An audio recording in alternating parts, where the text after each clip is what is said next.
Oke, kita akan mulai saja ya. Selamat pagi semua. Assalamualaikum warahmatullahi wabarakatuh. Waalaikumsalam.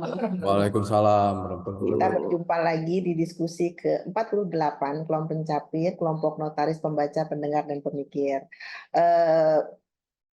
Pada bulan ini agak sulit menyelenggarakan diskusi karena semua orang kayaknya sibuk dengan, ya kan, ada yang deklarasi, ada yang nyalek, teman-teman kita banyak juga yang nyalek, Pak Chandra. Wah, pokoknya heboh. Kita sangat maklum, yang ada kita di sini tetap berjalan diskusinya dan juga saling support teman-teman yang sedang ada program-program lain. Pada diskusi ke-48 ini kita akan mengangkat isu tentang seputar investasi bodong karena memang banyak sekali ya keprihatinan kita kepada masyarakat yang tertipu oleh investasi berkedok investasi yang ternyata sangat merugikan. Telah hadir di acara diskusi kali ini satu Kombes Pol Chandra Sukma Kumara SIK MH, Kasubdit Ditipideksus. Baris Krim Polri, mohon maaf Pak, kami rada belibet nih lidahnya. Kemudian ada Pak Sigit SHMH, Ketua Tim Bidang Penindakan Entitas BPK Ilegal Bapepti, dan ada Ibu Weni Setiawati SHMLI, dosen FAUI, Bidang Hukum, Ekonomi, dan Teknologi. Kalau kita lihat ketiga narasumber ini kok cocok banget ya bicara tentang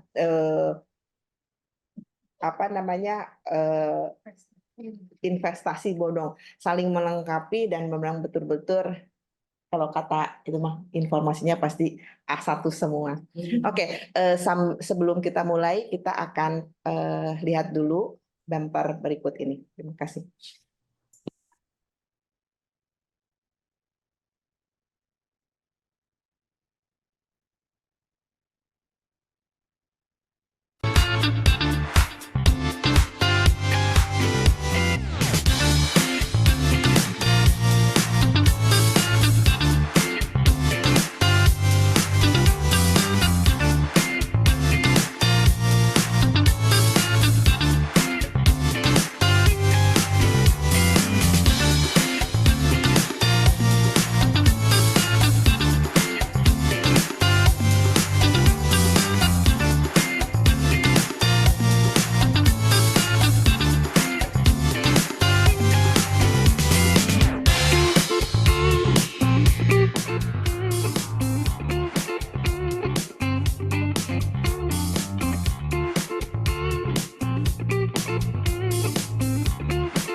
Punten Bu, masih di mute. Demikianlah bumper yang mengingatkan kita tentang tata tertib untuk mengikuti Zoom hari ini dan juga sekaligus memperkenalkan para narasumber. Di akhir-akhir ini banyak jargon viral Jutaan orang bahkan tidak menyadari bahwa mereka bisa menghasilkan 1.000 US dollar sehari tanpa meninggalkan rumah. Nah, itu yang akhirnya membuat orang jadi ingin tahu dan ingin ikut dengan iming-iming tadi. Memang investasi adalah cara umum yang digunakan untuk mengembangkan kekayaan seseorang. Namun di balik peluang besar yang ditawarkan oleh investor tersebut, ada ancaman yang harus diwaspadai, yaitu investasi bodong. Nah, salah satunya adalah Binomo ya, suatu platform untuk binary option trading, perdagangan opsi biner, yang ditegaskan oleh Bapepti bahwa Binomo itu katanya ilegal di Indonesia. Dan Bapepti juga menetapkan sistem Binomo option dianggap sebagai bentuk perjudian online yang ilegal di mata hukum. Setidaknya, saya lihat browsing ya Pak, setidaknya sebanyak 92 situs binary option termasuk Binomo diklasifikasikan sebagai operator yang tidak berlisensi dan diblokir oleh pemerintah. Nah, itu yang menjadi prolog kita hari ini. Telah hadir di tengah kita semua Bapak Kombes Pol Chandra Sukma Kumara yang akan memberikan keynote speech mungkin ya pada hari ini karena nanti akan dilanjutkan oleh Ibu Eka dan Pak Karta untuk lebih detail menceritakan bagaimana sih Bareskrim menangani kasus-kasus seperti ini. Silakan Pak Chandra. Terima kasih Bu Dewi Teti selaku moderator, selaku inisiator, selaku ini juga nih ya, penghubung juga luar biasa ya Bu. Selamat pagi Bu. Kemudian yang selanjutnya kami juga akan menyapa narasumber yang lain, yakni Pak Sigit Nugroho, selaku Ketua Tim Bidang Penindakan Aktivitas PBK Ilegal Bapepti. Selamat pagi Pak Sigit. Pagi Pak Chandra, sehat-sehat Pak. Alhamdulillah Pak Sigit. Yang kedua kami sapa juga Bu Weni Setiawati, SHMLI, dosen Fakultas Hukum Ekonomi dan Teknologi. Bu Weni.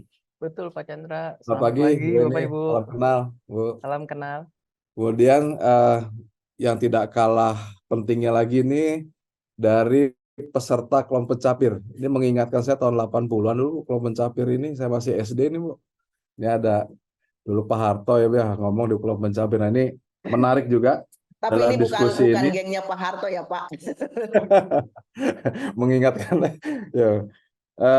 Peserta kelompok pencapir baik yang hadir secara langsung maupun secara daring. Selamat pagi Bapak Ibu. Salam sehat. Assalamualaikum warahmatullahi wabarakatuh. Waalaikumsalam warahmatullahi wabarakatuh. Selamat pagi, salam sejahtera bagi kita semua. Salam, Om Swastiastu.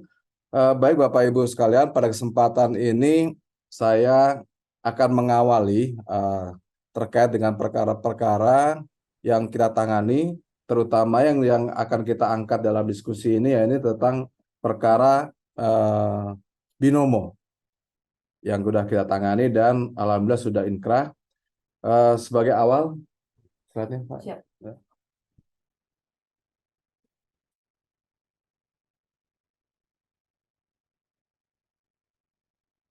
Dan pada kesempatan ini juga kami didampingi oleh Pak Karta, Bu Eka, dan Mas Geo selaku penyidik daripada kasus Binomo ini. Biar nanti bisa kita berdiskusi, menggali, nanti bisa tanya jawab nanti pada forum ini. Tentunya ada hal-hal yang menarik yang mungkin nanti ditanyakan oleh Bapak Ibu semuanya. Selanjutnya, lanjut. Ini era saya mungkin lanjut ya Kak. Nah, sedikit saya akan mengulas Bapak Ibu tentang Direktorat Tindak Pidana Ekonomi dan khusus mungkin Bapak Ibu ada yang sudah familiar, tapi ada juga banyak yang belum tahu bahwa di Bareskrim ada 6 direktorat, salah satunya adalah Direktorat Tindak Pidana Ekonomi dan khusus ini yang khusus menangani perkara-perkara tentang tindak pidana ekonomi. Dan kemudian yang khususnya yaitu terkait dengan masalah penyidikan tindak pidana money laundering atau TPPU, pencucian uang. Nah, ini yang khususnya. Kemudian di dalam direktorat kami di sini ekonomi dan khusus ada 5 subdirektorat. Ya, ini yang pertama subdirektorat perindustrian dan perdagangan atau INDAK yang menangani perkara tentang haki yaitu cipta, merek maupun desain grafis. Kemudian subdirektorat kejahatan perbankan, dan saya sendiri kasubditnya. kemudian Subdirektorat TPPU. Nah, ini yang terkait dengan pencucian uang semua yang ada di Indonesia ini. Selanjutnya, Subdirektorat 4 atau MUSP, yaitu tentang kejahatan mata uang dan sistem pembayaran. Kemudian yang kelima, Subdirektorat tentang IKNB, yaitu tentang kejahatan yang berkaitan dengan industri keuangan non-bank. Yang saat ini direkturnya diawaki oleh Pak Wisnu Hermawan berpangkat Brigadir Jenderal Polisi. Lanjut, mungkin ini sedikit kronologis maraknya investasi bodong Indonesia, terutama kasus binomo ini memang diawali dengan kita mengingat pada saat COVID dulu, 2019, udah periode 2020, yang mana banyak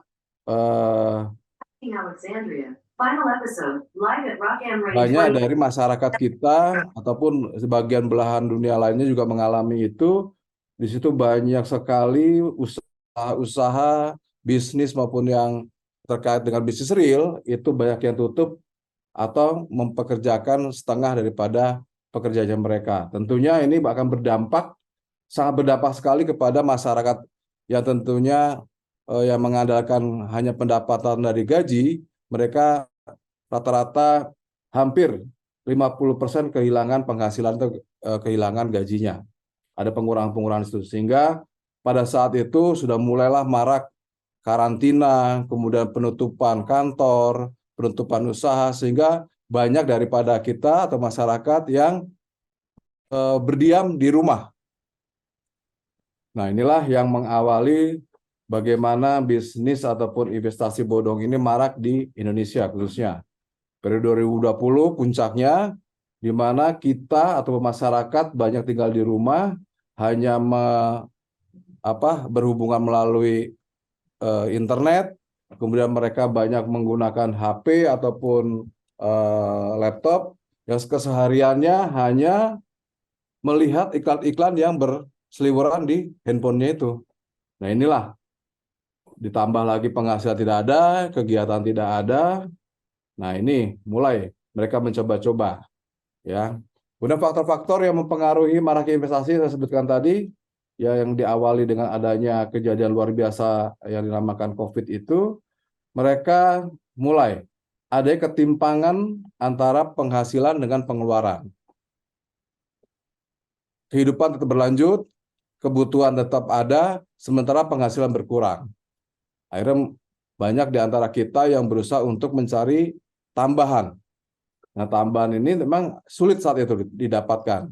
Nah, kebetulan ada orang-orang yang menangkap fenomena itu, ya orang-orang ini saya katakan orang-orang yang kurang bertanggung jawab. Mereka mulailah mengiming-imingi bisnis maupun pendapatan yang instan money, ya, dengan menjanjikan keuntungan yang sangat tinggi yang di luar nalar. Dan pada saat itu masyarakat memang rata-rata mereka sudah hilang nalarnya ketika melihat iming-iming tersebut. Jadi 2L, yaitu legalitas mereka tidak melihat lagi, dan keuntungan logis pun mereka tidak melihat lagi. Tidak lagi menghitung ini normal atau tidak, atau logis atau tidak. Kemudian dengan janji tersebut ditambah lagi dengan agresifnya iklan-iklan secara online yang ditayangkan oleh para influencer, sehingga masyarakat kita ikut larut. Ya, banyak sekali orang-orang yang memiliki follower-follower itu mengiklankan, bahkan mengajak, mempromosikan bahwa saya bisa hidup nyaman, saya punya penghasilan lebih, saya punya penghasilan yang fantastis dengan cara mengikuti platformnya dia sebutkan. Nah, masyarakat kita yang saat itu memang sedang keadaan sulit, mereka mencoba. 1 kali, oke, untung. 2 kali, 3 kali. Nah, begitu 4 kali berikutnya, scam.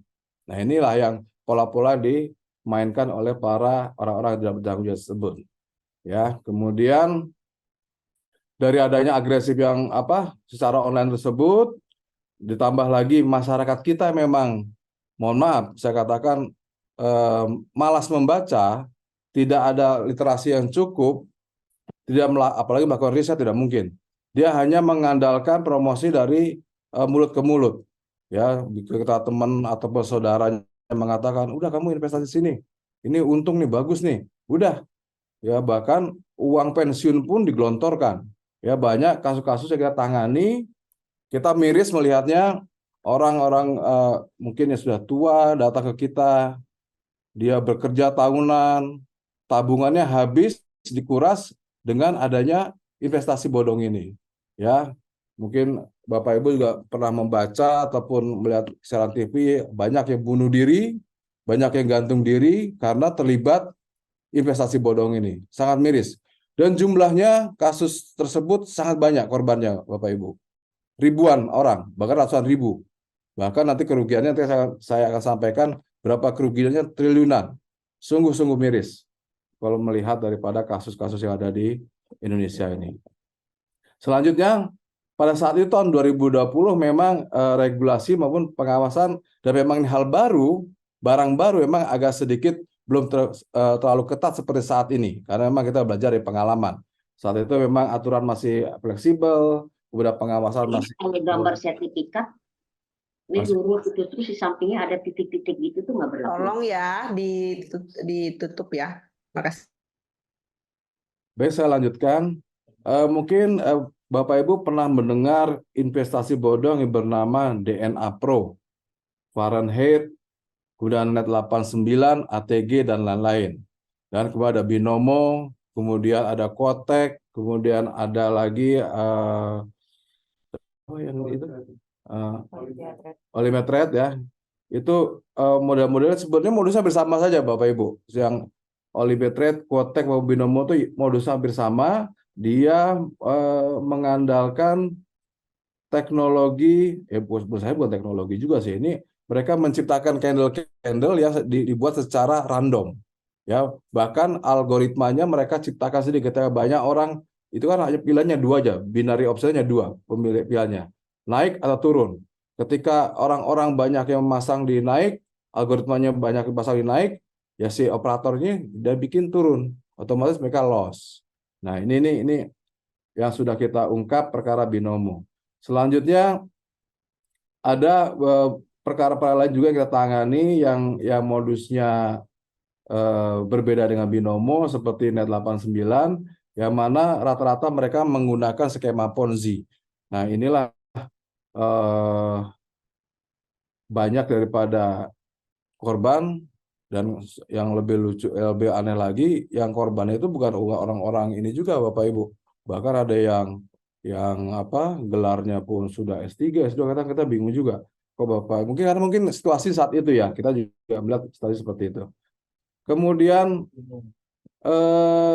data, lanjut BK. Data yang kami himpun dari tahun 2017 sampai dengan 2022, memang yang paling banyak itu 2022. Dalam artian 2022 ini adalah banyak yang mulai terungkap ataupun yang melapor korban. Padahal ini sebenarnya dimulai dari tahun 2019 platform ini. Tapi mereka akhirnya rata-rata gagal bayar itu di tahun 2021.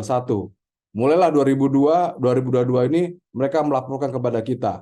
Total kerugian yang kita himpun oleh Barreskrim ataupun Exos ini 139 triliun. Ini angka yang luar biasa Bapak Ibu. Ya, kemudian korbannya pun bahkan sampai puluhan ribu. Kita ambil contoh ketika yang kita tangani saat ini Net 89, korbannya ataupun nasabahnya itu anggotanya ada 300.000 nasabah ataupun anggota. Member 300.000. Per member minimal mereka menyetorkan dana 7,5 juta. Jadi kalau kita ambil rata-rata paling minimum aja, dana kelolaan Net 89 itu kurang lebih 15 triliun. Ini Bapak Ibu. Tapi saya meyakini bahwa kerugian itu akan lebih karena ada satu orang yang lapor kepada kami menginvestasikan uangnya sampai ada yang 10 bahkan 20 miliar per orang. Nah, ini luar biasa. Bagaimana mereka dengan kata-kata manisnya, rangkaian kata-kata manis membujuk sehingga orang-orang itu seperti tersirap. Dia menggelontorkan uang lagi tanpa ragu-ragu sampai dengan puluhan miliar. Ini tentunya tugas kita semua, bagaimana mengedukasi, bagaimana menyadarkan orang-orang tersebut sehingga tidak terjerumus kepada investasi-investasi yang kami katakan tidak wajar ini. Kemudian dari Satgas Waspada Investasi telah menutup beberapa platform dari 2017 sampai 2023 sebanyak 1.153. Ya, mungkin nanti Pak Sigit bisa lebih menjelaskan karena memang Satgas Waspada Investasi ini cukup berpengaruh ya untuk melakukan pemberantasan terhadap investasi-investasi ilegal. Tapi itu saat ini saya rasakan di 2023 ini sudah mulai. Masyarakat sudah mulai sadar dan orang-orang yang tidak bertanggung jawab tersebut sudah mulai ruang geraknya mulai diperkecil, diperketat dengan adanya pengawasan dan penindakan hukum yang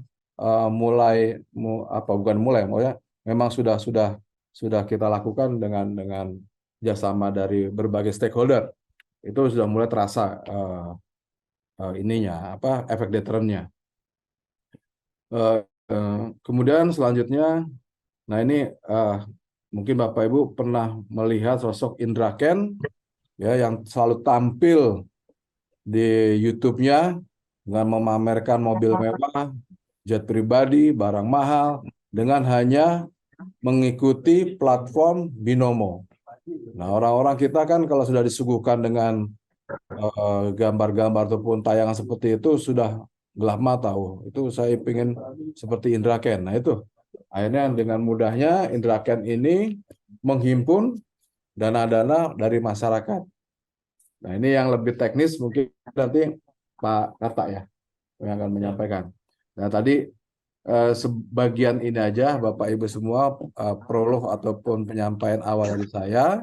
Nah, nanti saya juga membawa ataupun mengajak penyidik-penyidik yang kebetulan menangani perkara dan Binomo ini saat itu merupakan platform yang cukup besar yang dari Rusia dibawa ke Indonesia ini, kemudian memang menarik, permainannya pun sangat-sangat mudah, bahkan kalau saya katakan untung-untungan ini seperti judi.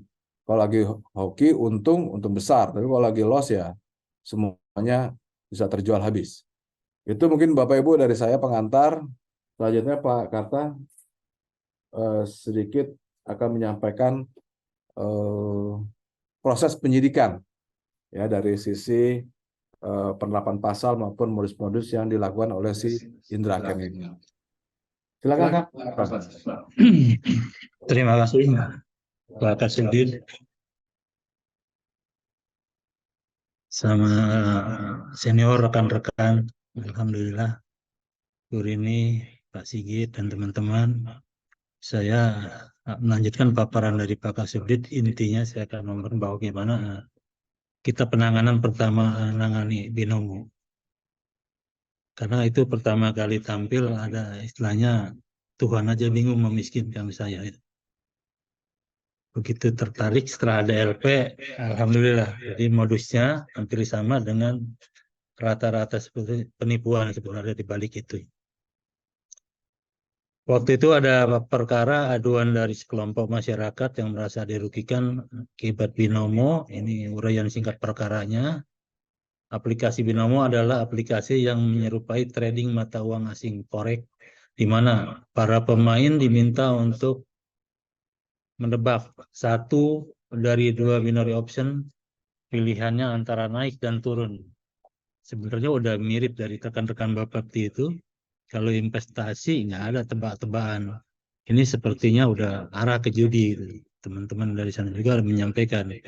Karena ada iming-iming, ada izin dari Bapti, akhirnya terpancing lah rekan-rekan ini, masyarakat ini, bahwa ini legal, bukan ilegal.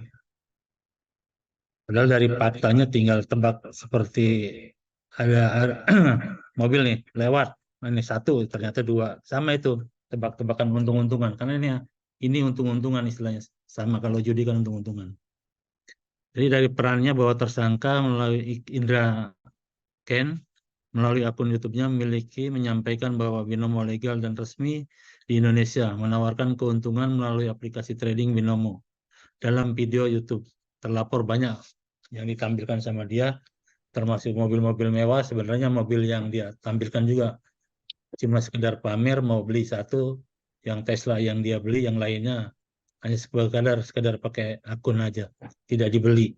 Walaupun faktanya dibawa ke rumahnya habis diambil untuk tampil seolah-olah sampai ke rumah udah beli, diturunkan kemudian dinaikkan lagi, diantar lagi ke dealer. Itu setelah fakta penyidikan yang kita temukan. Dari fakta itu jadi bahwa korban melihat promosi binomo yang disebar oleh tersangka melalui YouTube, Instagram, Telegram, dan mengajarkan strategi trading dan memamerkan hasil privatnya trading binomo. Kemudian para korban bergabung dengan grup afiliator tersangka Indra Ken dan mengikuti kursus yang diadakan Indra Ken melalui grup Telegram dengan membayar uang pendaftaran sebesar sekitar 1,5 juta dan 5 juta. Nah, kemudian di sini pun ada gurunya, ada istilahnya ada gurunya Indra Ken. Dia yang mengajarkan, dia yang mempraktekkan cara-cara main walaupun sudah kursus. Dari sekian orang yang kursus tetap kalah. Nah, pada saat-saat mereka korban ini mulai curiga kalah, kemudian disarankan kalau mainnya jangan berkelompok. Jadi misah-misah, karena kalau berkelompok nanti akan kelihatan kok sama gitu.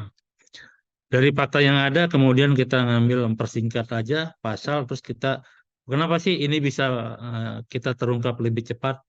Nah, saya dengan di bawah pimpinan Pak Kasudit, Pak Chandra, akhirnya kita meneliti apa sih yang terjadi di sini. Nah, akhirnya kita bicara, karena ini ada binomo di luar negeri, hampir rata-rata di luar negeri, kita terhambat untuk penyelidikan dan penyidikan dengan gerak secepatnya susah. Makanya kita ambil penyelidikan melalui rekening. Dari korban mau memasukkan dananya, kemudian kita telusuri dari dana itu, kemudian masuk, ternyata tidak masuk, karena binomo itu di Indonesia nggak ada.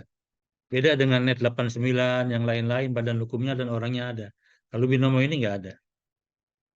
Jadi kita bayar rekening, ternyata hanya rekening yang dari satu, rekening kedua, ketiga, berputar-berputar, akhirnya ada sekelompok, ada penampung. Nah, pada saat mereka withdraw, dapat uangnya ditransfer juga dari rekening Indonesia, nggak ada hubungannya dengan binomo yang di luar negeri. Kebetulan yang membawa binomo pertama emang orang Indonesia yang dari ambil S1-nya bagian perkeretaan di Rusia. Mereka selesai, kemudian mereka di sana bekerja di binomo, kemudian dibawa ke Indonesia. Nah, di binomo itu ceritanya gini loh, dipraktekkan di Indonesia. Dari situ makanya langsung diadakan mereka berkumpul, adalah binomo. Jadi binomo itu yang di Indonesia nggak ada hubungannya dengan yang ada di Rusia. Kebetulan ada yang bawa dari Rusia, mahasiswanya. Dari praktek itulah kemudian kita periksa semua, akhirnya terungkap bahwa perbuatan ini melanggar kaitan, intinya sih 378, penipuan karena semua transaksinya bohong, seolah-olah ada binomo sebenarnya judi, candle seperti yang dibilang tadi Pak Kasubdit juga itu bisa dipermainkan. Makanya waktu korban-korban itu main dengan jumlah yang kecil, yang disarankan sesuai dengan pelatihan, itu pasti untung, pasti menang terus. Karena menang terus, kemudian tertarik, bagus. Nah, pada saat masuk besar, mereka terus loss.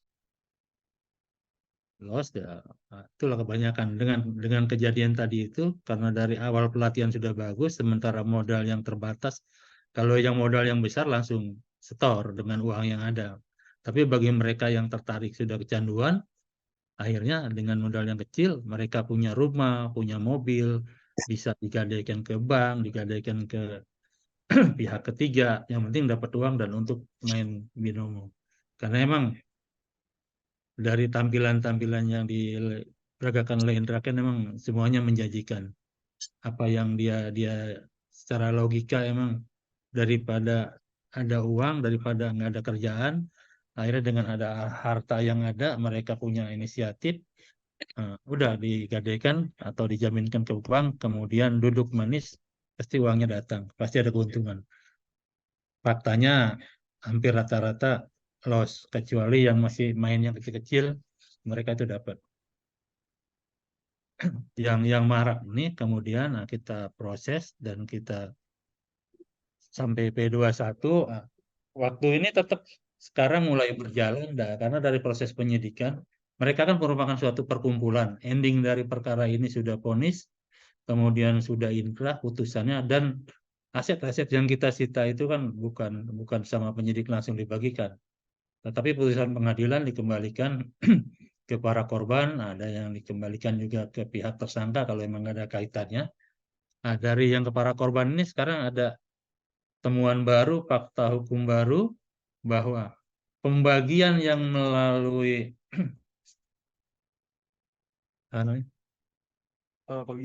paguyuban timbul masalah baru. Karena paguyuban itu dari 100 orang, ketua paguyuban, wakil ketua, dan bendahara. Jadi mereka yang di depan terhadap jaminan atau barang bukti yang kita sita dan sudah harus dibagikan ke nasabah, kan harus dibagi kelompok-kelompok berapa persen kerugiannya. Yang 1 miliar beda pembagiannya dengan yang 10 miliar. Nanti persentasinya dibagi di situ. Nah, ternyata fakta belakangan mereka sekarang bergejolak. Nah, tidak adil karena ada antara kelompok itu ada yang main di belakang, ada yang tidak monitor, sehingga pembagiannya pun mulai rame dan sekarang mulai berkisar ke media. Padahal di waktu penyidikan kita semua faktanya udah kita serahin semua, dan pembagian akhirnya kembali ke paguyuban. Akhirnya di paguyuban ini mulai ada permasalahan, saling curiga lah. Sampai ending terakhir sekarang, penyidikan sudah selesai, perkara sudah selesai, sudah menjalani, dan kekuatan pembagian yang harus dibagikan menurut putusan pengadilan yang dulunya dieksekusi sama jaksa, kalau dulu panitera sama jaksa eksekusi jaminan dilakukan, karena sekarang ada melibatkan LPS juga, lembaga penjaminan saksi ya. Dan LPSK itu terlibat dari proses kita penyidikan, sehingga ada kesepakatan dari persidangan melalui LPSK, saksi korban dikelola sama paguyuban dan sudah dibagi, tapi pembagiannya sekarang merasa tidak adil karena ya itulah, kalau orang udah jumlah banyak, asetnya sudah ada, akhirnya bentrok sendiri dalam, saling curigai. Nah, itu mereka yang sekarang timbul. Jadi binomonya sudah selesai, kasusnya sudah selesai, tersangkanya sudah menjalani hukuman, Indra Ken kena 10 tahun, kemudian gurunya Indra Ken pakar kena 10 tahun juga. Nah, sekarang kelompok korban ini berjibaku merebutkan aset yang sudah kita sita, merasa pembagiannya nggak rata. Hampir seputar binomo itu kayak seperti itu yang kita tangani. Dan yang sekarang kita masih investasi robot trading masih berjalan, Net89 juga tidak kalah serunya dengan metode-metode, cuma Net89 adalah badan hukum yang di Indonesia, orangnya di Indonesia, jadi kita lebih mudah untuk melakukan tracing asetnya, dan ini masih berjalan. Saya rasa untuk kaitan sama investasi bodong, binomo, dan yang lain-lain, saya rasa itu nanti untuk lebih lanjut sambil jalan ada permasalahan, kita saling isi, pembagi pengalaman, saling mengisi, mungkin juga Bakti juga nanti akan kolaborasi dengan kita tentang bagaimana tindak lanjut untuk berikutnya, ada kelemahan-kelemahan di penyidikan, atau gitu juga nanti dengan ahli yang dari akademisi, kita akan sangat membutuhkan masukan-masukannya. Oke, saya kembalikan kembali ke Pak Chandra untuk melanjutkan. Terima kasih.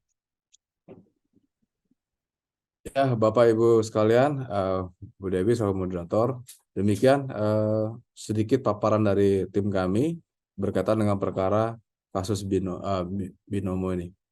Saya kembalikan kepada Bu Dewi. Mangga Bu, terima kasih. Terima kasih Pak Kompol Karta. Apa kabar Pak? Jumpanya sekarang di Zoom. Yang sudah melanjutkan Pak Kombes Chandra memaparkan sekilas ya tentang bagaimana sih investasi bodong ini. Tadi ada kalimat menarik dari Pak Chandra, masyarakat malas membaca, kurang literasi. Nah, kenapa kita menggiatkan kelompok pencapir ini, Pak? Karena untuk memaksa anggotanya terus memperkaya diri, menambah literasi. Di samping saya tadi bisik-bisik, notaris juga ada katanya korban. Waduh, kumaha tuh kita pengen memperkaya dalam diskusi, katanya notaris juga ada yang kena. Nah, sebetulnya mungkin itu tadi karena dimulai 2019, mulai COVID, nggak ada income berkurang, ya kan, tidak ada pekerjaan, akhirnya ada tawaran menggiurkan, ditambah tadi dijelaskan ada influencer, ya kan. Yang kemudian yang kita baru tahu adalah awalnya disuruh untung dulu ya Pak, kemudian baru terjebak ke dalam pola scam. Skemanya itu ternyata sudah diatur sedemikian rupa oleh para pelaku. Nah, yang menggelitik saya nanti mungkin diteruskan oleh Pak Pepti dan Ibu Weni. Awalnya ini tuh bagaimana sih badan hukum? Ini kan berbadan hukum. Kenapa izinnya bisa keluar? Dia menampakkan pola rupanya seperti apa di awal. Nah, Badan Pengawas Perdagangan Berjangka Komoditi atau Bapepti katanya kan sudah melarang ini dan mendeklar ini adalah suatu yang ilegal karena tidak memiliki izin usaha sebagai pialang berjangka dan melanggar pasal 31 ayat 1 Undang-Undang Nomor 32 Tahun 97 yang sudah diubah ya oleh Undang-Undang Nomor 10 Tahun 2011. Nah, bagaimana ini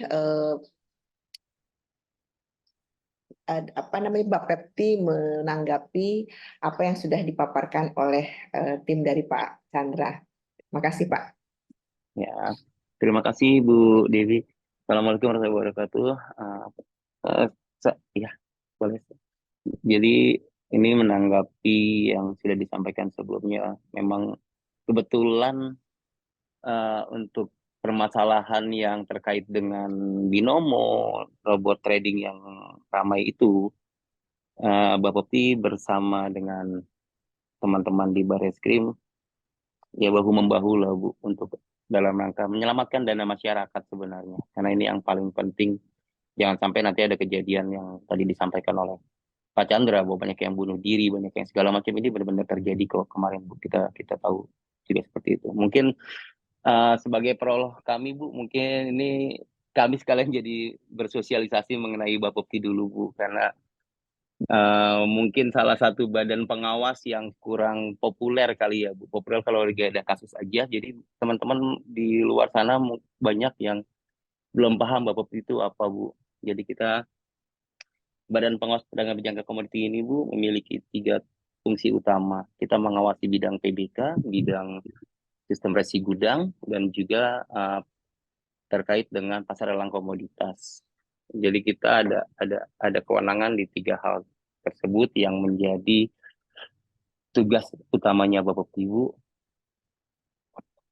Kemudian sebagai yang kena kita sekarang fokusnya di investasi ilegal, jadi lebih ke perdagangan berjangka komoditi Bu. Jadi yang dimaksud perdagangan berjangka komoditi di sini adalah terkait dengan jual beli yang menyebabkan margin Bu. Hal-hal seperti ini yang juga harus kita pahami, dan untuk saat ini memang yang menjadi entry masuk kegiatan ilegal adalah kegiatan-kegiatan yang sudah ada di Bapepti. Mereka melakukan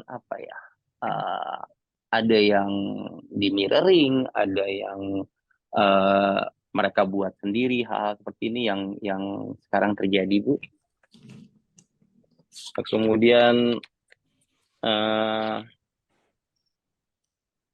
kita mungkin skip aja, ini kita langsung ke yang ilegal Bu. Kebetulan modus yang kita temui selama ini Bu, satu, benar-benar tindak pidananya ilegal. Dia perusahaan pialang berjangka tapi dia tidak memiliki izin. Ini yang paling mudah untuk didefinisi utama, dan sebenarnya masyarakat, kalau pemerintah yang harus mengakui bahwa banyak hal yang mungkin kita juga masih kurang untuk literasi. Kalau masyarakat mau melihat untuk mengecek kebenaran dan legalitas perusahaan, mungkin akan jauh lebih bisa terlindungi. Kemudian yang kedua adalah yang melakukan kegiatan ilegal berkedok PBK dengan menjaga komoditi. Ini yang seperti tadi disampaikan oleh teman-teman dari Barreskrim bahwa terkait dengan binomo, terkait dengan robot trading, ini adalah kegiatan-kegiatan yang menurut Bapepti secara undang-undang adalah kegiatan-kegiatan yang menggunakan kegiatan perdagangan komoditi ini sebagai cover up-nya, bahwa mereka bisa masuk dari sini, mereka bisa masuk seperti ini. Sebenarnya kalau dibilang apa namanya, kita pemerintah baru mulai aware setelah 2022 mulai kasusnya Indra Ken, mulai DNA Pro itu juga tidak sih Bu. Kita sudah berusaha preventif dari 2019 sebenarnya. Mereka sudah jalan dari 2019 dan kita sudah melakukan upaya preventif. Namun waktu itu memang yang tadi disampaikan oleh Pak Kombes Chandra benar. Masih ada yang dimanfaatkan. Jadi setelah kita telusuri juga mereka punya tim legal yang bagus Bu. Mereka tahu mana celah yang bisa mereka ambil. Mereka tahu hal seperti apa yang menjadi pintu masuk mereka untuk ini bukan ini. Nah, seperti biasa nih anak-anak hukum kan, nulum delictum nulla pena siga PPA berlaku nih. Kalau misalkan nggak ada aturannya, berarti kami aman.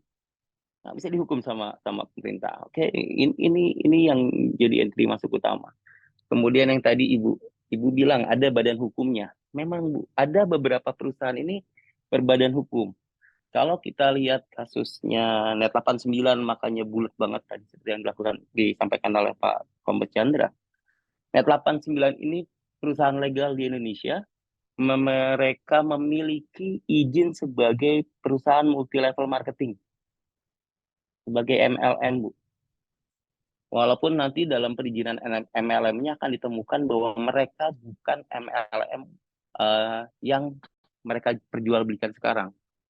Karena nanti ada di dalam peraturan pemerintah nomor 54 Bu, kegiatan multi level marketing itu dilarang untuk dilakukan untuk melakukan kegiatan terkait dengan investasi, dengan sektor keuangan.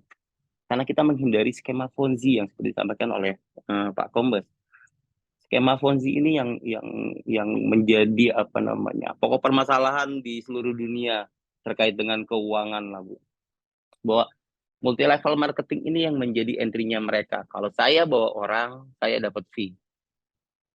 Dan dulu berdasarkan penelusuran kita bersama dengan teman-teman di kepolisian, kita temukan malah bahwa yang sebenarnya uang yang keuntungan yang diperoleh itu adalah uang dari member-member yang masuk. Tradingnya malah jeblok semua nantinya Bu. Tapi komisi berapa persen yang mereka dapat itu kalau mereka bawa orang, ini yang menjadi uang. Jadi uang penghasilan. Jadi ini yang kita anggap bahwa ini sebenarnya lebih menjurus ada penggunaan skema piramida, skema Ponzi yang intinya memang dari awal sudah diniatkan untuk apa ya namanya?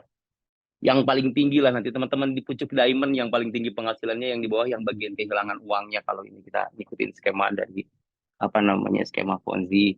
Kemudian terkait dengan binari tersendiri, Bapepti sebenarnya secara khusus itu untuk Indra Ken sebelum diperiksa oleh Satgas Waspada Investasi dan juga dari pihak kepolisian, kita sudah melakukan pemeriksaan terhadap Indra Ken, dan waktu itu kita hanya bisa mengambil satu titik Bu, karena waktu itu ada satu perusahaannya Indra Ken terkait dengan pendidikan.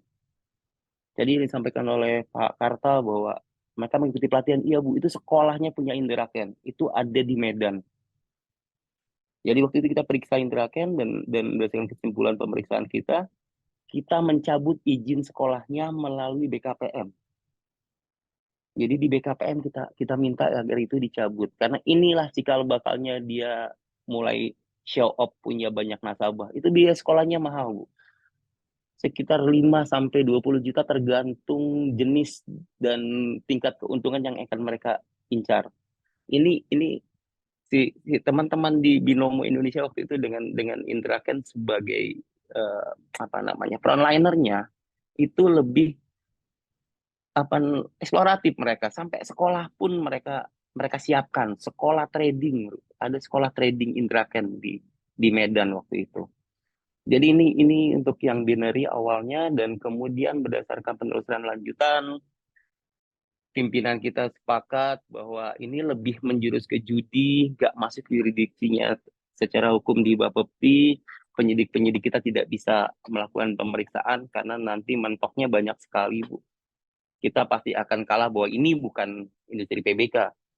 Yang dilakukan adalah kegiatan legal yang lain. Ini akhirnya kita bersama dengan teman-teman polisi dan teman-teman polisi dengan segala macam pengalamannya berhasil menemukan bahwa ini adalah penipuan, ini adalah perjudian, dan hal-hal seperti ini yang menjadi tantangan dan yang menunjukkan bahwa hukum benar-benar dinamis berkembang, bahwa banyak hal yang akhirnya membuat kita makin memagari, makanya sekarang makin lebih ketat, Bu. Ini pun kalau dari data kami, Bu, kami sudah melakukan pemblokiran di tahun 2023 ini sebanyak 6.366, Bu. Ini kita berhitung trennya dari tahun sebelumnya kayaknya naik, Bu. Ini kita yang makin sering melakukan patroli cyber bersama dengan teman-teman di SWI juga, dengan Kominfo dan teman kepolisian, atau mereka yang makin menggila, Bu. Karena seharusnya kan dengan kita sudah melakukan berbagai macam upaya preventif ini berkurang, tapi pada praktek di lapangannya ini malah meningkat tinggi, Bu.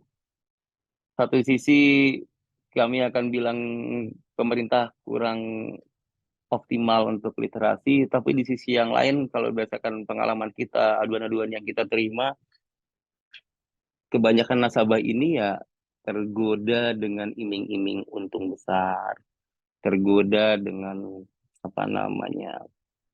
kemudahan penarikan dana. Jadi walaupun kegiatan ini ilegal, secara infrastrukturnya legal semua, Bu. Nanti ada perbankan. Yang kita tahu untuk binary option ini malah Ibu bisa top up di Alfamidi.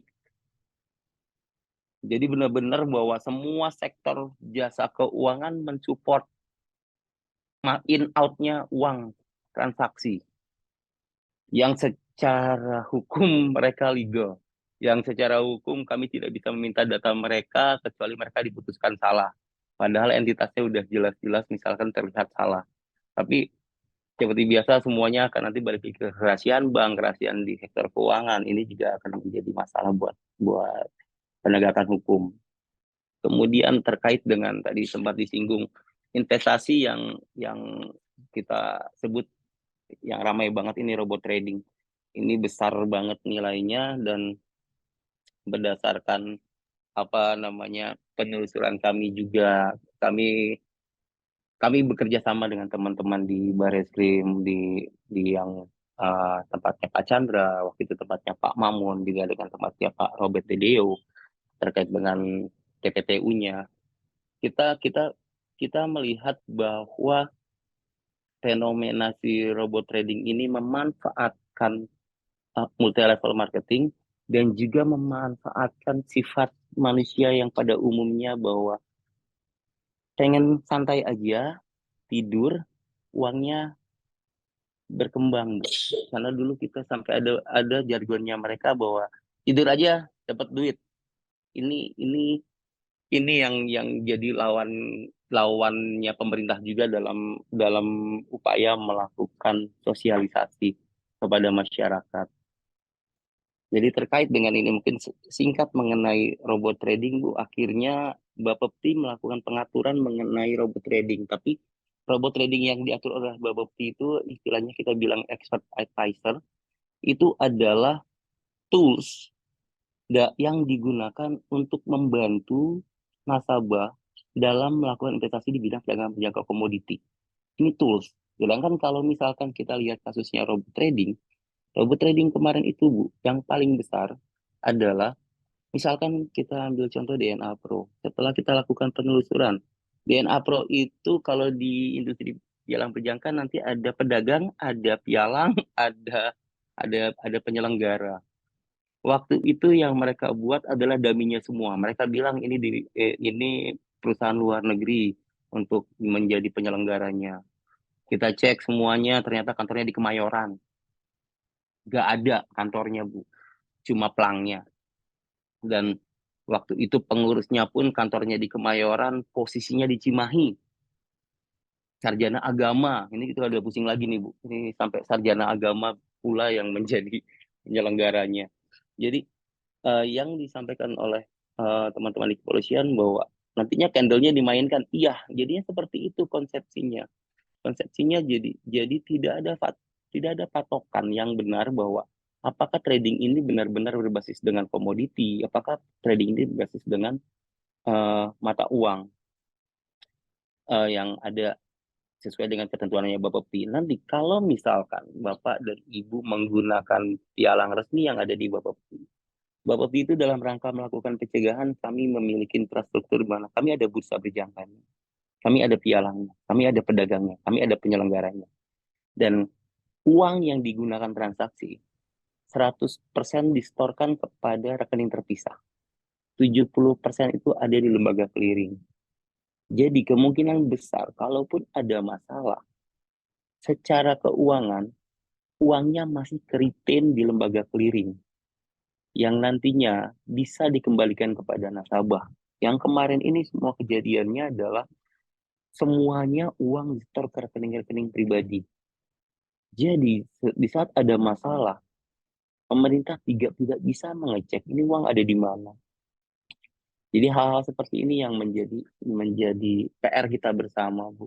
PR-nya Bapepti untuk melakukan sosialisasi dan literasi. Kemudian mungkin PR-nya teman-teman yang mengerti hukum, karena kita kalau lihat nanti, ini kita malah mau ngomong gini sih, Bu. Kayak DNA Pronet 89 semua punya akta notaris, semua menjadi perusahaan legal, pasti banyak teman-teman di Notaris 3 yang melakukan pengesahan, mungkin yang melakukan pembuatan aktanya, pembuatan kerjasamanya, mungkin kita juga secara bersama untuk melihat bahwa jangan sampai kejadian bahwa yang sebagai notaris juga melihat posisi bahwa bukan hanya mengesahkan akta, tapi juga mungkin melihat bahwa akta ini nantinya akan dipergunakan seperti apa, jenis usahanya akan seperti apa yang visionernya. Mungkin itu yang bisa saya sampaikan kepada Bapak dan Ibu semua, dan feel free nanti untuk berdiskusi karena ada beberapa hal yang mungkin akan jauh lebih menarik jika kita lakukan secara diskusi. Terima kasih Bu Dewi, saya kembalikan kepada Bu Dewi. Terima kasih Pak Sigit, menarik sekali paparannya. Betul Pak Sigit, kita sendiri kurang familiar dengan Bapepti. Kemarin Pak Chandra itu kasih insight ke saya, kalau Pak Chandra mau paparan, itu didampingi oleh OJK. Dan kita mengetok pintu Direktur OJK waktu itu. Dan diarahkan, bukan kami katanya, Bapepti. Alhamdulillah jadi nambah kawan baru. Saya jadi tahu Bapepti itu apa, dan begitu WA cepat langsung Bapak kasih respon. Terima kasih ya Pak ya. Mungkin Iya, satu Ibu. Nah, waktu itu Bapak juga harus punya satu sesi untuk sosialisasi tentang Bapepti, karena ini menjadi suatu runutan dari tadi kan dari akte notaris yang akhirnya mendapatkan izin untuk menyelenggarakan kegiatannya. Seperti itu ya Pak ya. siap Nah, Ibu. tapi kita di sini tadi ramai juga karena apa? Karena katanya kan bukan cuma skema bisnis yang disampaikan oleh Pak Chandra, tetapi juga ada legalnya, skema legal yang sudah didesain sedemikian rupa, malah ada pendidikannya juga. Luar biasa ya. Ini memang dari awal niatnya sudah menyusun suatu skema yang yang terorganisir gitu. Komprehensif banget Bu, Komprehensif bahasanya mungkin seperti itu. Nah, iya Bu, mungkin beri maaf motong, mungkin nanti juga memang semenjak keluarnya UU P2SK ini irisan pekerjaan Bapepti dengan OJK semakin terlihat Bu, karena ada beberapa objek dalam undang-undang yang berdasarkan UU P2SK mungkin dipindahkan ke teman-teman di OJK seperti kripto, seperti aset kripto. Bapepti sampai saat ini masih mengatur aset kripto sampai dengan masa peralihan 1 Januari 2025, 10 Januari kalau nggak salah 2025 ini akan kita pindahkan 100% kepada OJK Bu. Kemudian derivatif. Jadi sebagai informasi buat ibu-ibu, bapak-bapak yang menjadi notaris bahwa nanti derivatif itu adalah yang ini loh Bu, Ibu trading apa namanya, yang rame lah Ibu ditawarkan oleh masyarakat dari WhatsApp, SMS mengenai trading forex. Ini nanti derivatif itu kan masuk kategorinya derivatif keuangan Bu. Nanti juga kabarnya berdasarkan UU P2SK akan dipindahkan ke teman-teman di OJK. Jadi kita lagi menyusun ulang kewenangan Bapepti sampai sejauh mana Bu. Jadi mungkin nanti kita pun masih pembahasan dengan teman-teman OJK dengan Kemenko mengenai peraturan pemerintahnya Bu. Nanti mungkin setelah peraturan pemerintah keluar baru kita bisa the new Bapepti dan the new OJK akan jadi kelihatan beda lagi nih Bu. Ada penambahan kewenangan, ada yang pengurangan kewenangan. Mungkin Ya. yang bisa saya sampaikan intermezzonya Bu. Terima kasih Ya. Bu Dewi. Iya, berarti memang ke depan harus ada pembicaraan lebih lanjut ya Pak, supaya lebih kenal kita kemana nih, ke OJK, ke Bapepti atau kemana.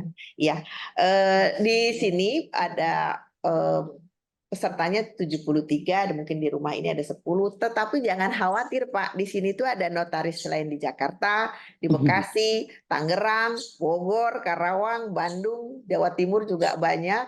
Ini nano-nano, jadi ini menjadi suatu agen sosialisasi dan getok tular pada kelompok mereka di masing-masing. Kemudian juga ada teman saya Teh Yulia, itu bukan notaris, itu pelaku UMKM. Kemudian ada yang sudah Werda Bu Jumini ya, ada teman-teman dari LPS juga. Nah, tadi menarik sekali ya, Pak Sigit bilang notaris ini kan memang membidani badan hukum ini. Nah, tapi di sini sudah ada gerendengan. Terus kita kan nggak tahu ini mau ngapain, kan bikinnya cuma PT saja. Kemudian PT-nya itu mau memiliki kegiatan apa tadi PBK atau apa trading apa, kan kita nggak ngerti ya ini tuh mau yang benar apa yang enggak. Nah di sini tuh memang kita harus diberikan literasi untuk membantu memfilter maraknya kegiatan ini di masyarakat. Bu Weni, Mangga, bagaimana bisa mengkomentari statement ini? Terima kasih. Ini senior saya nih pagi, Bu. Bapak, Ini Ibu. senior saya. Senior, Grand sini jadi senior Sigit nih. Siap Pak Weni. Sebentar saya coba.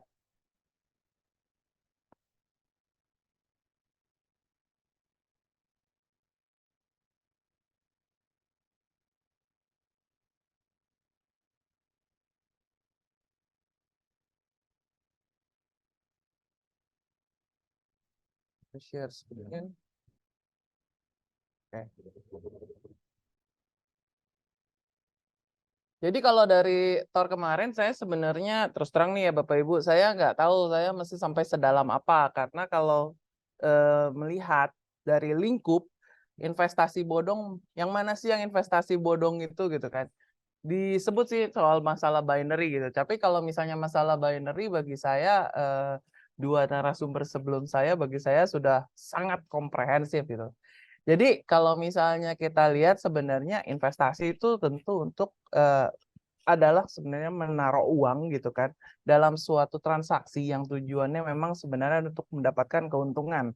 Kayak misalnya kita beli tanah dan kemudian untuk dijual berapa waktu kemudian untuk mendapatkan keuntungan, itu juga termasuk investasi.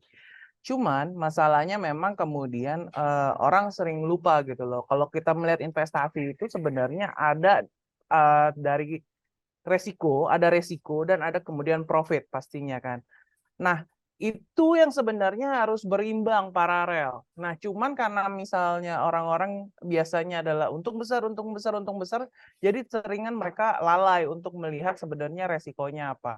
Nah, kalau ini umum lah Bapak Ibu, ini terkait dengan pasar dan kemudian sebenarnya apa yang dilakukan dan produk-produknya, instrumen. Nah, seperti yang tadi Pak Sigit sudah mention sebenarnya adalah kalau terkait dengan kayak di bursa berjangka komoditi, itu yang menjadi dasar adalah asetnya adalah si komoditasnya sebenarnya, barang, produk. Jadi produk pertanian, produk perkebunan, produk pertambangan, emas, bahkan kemudian forex. Sementara kalau misalnya kayak di pasar modal, instrumennya itu semua adalah efek. Apa yang kemudian dikategorisasikan sebagai efek? Nah, itu nanti saya jelaskan. Tetapi kalau kita lihat instrumen-instrumen yang kemudian memang diperjualbelikan, itu ada obligasi, saham, reksadana, exchange traded fund, derivatif, dan kemudian etc. yang lain-lain. Nah, kenapa saya taruh etc. di sini? Karena kemudian ada perubahan definisi dari efek sebenarnya. Sebelumnya di dalam Undang-Undang Pasar Modal, efek itu kemudian dijelaskan berdasarkan jenis. Ya ada surat, yaitu ada semuanya adalah surat berharga, di mana kemudian ada surat pengakuan utang, surat berharga komersial, yang kesemuanya ini dianggap sebagai surat berharga, yang kesemuanya ini dianggap sebagai aset, kebendaan Bapak Ibu. Ya, jadi ketika kita melihat bahwa ini adalah ada unsur kebendaannya, ada bendanya, baik ini kan rata-rata adalah benda bergerak tidak berwujud kan. Jadi memang yang kemudian terkandung dalam bendanya adalah rights, hak. Nah, hak atas kebendaan inilah yang kemudian bisa diperjualbelikan di dalam pasar modal. Sementara kalau misalnya kita ngomong pasar uang adalah biasa instrumen keuangan. Sama tapi Bapak Ibu, ini kalau misalnya kita ngomong di dalamnya instrumennya jenisnya apa aja, ada sertifikat Bank Indonesia. Sertifikat Bank Indonesia ini sebenarnya bentuk dasarnya adalah surat utang. Lalu kemudian surat berharga pasar uang, sama sebenarnya surat utang. Call money itu sebenarnya adalah pinjam meminjam. Jadi ada kontrak pinjam meminjam di situ. Sertifikat deposito itu sebenarnya adalah surat sanggup di dalamnya. Lalu treasury bills itu sebenarnya juga perjanjian utang. Surat berharga komersial itu biasanya adalah promise di dalamnya. Jadi instrumen-instrumen ini bentuk hukum dari kebendaannya sebenarnya ada. Jadi ketika dia diperjualbelikan ataupun kemudian ada derivatifnya, derivatif itu artinya turunan ya Bapak Ibu ya. Turunan ini pasti kemudian attach dengan si objek induknya. Jadi nggak mungkin terlepas. Kalau misalnya objeknya ini kemudian turun atau misalnya contoh misalnya ditarik gitu ya, dibekukan sama pihak OJK, maka kemudian si derivatifnya juga akan dibekukan. Jadi itu arti atau esensi dari instrumen-instrumen di investasi di pasar-pasar ini. Nah, kalau misalnya valuta asing itu terkait dengan sebenarnya kegiatan transaksi untuk pertukaran mata uang. Nah, ini yang kemudian sebenarnya kalau misalnya ini kan terkait foreign exchange kan. Derivatifnya lah yang biasanya kemudian diperjualbelikan di bursa komoditi tadi.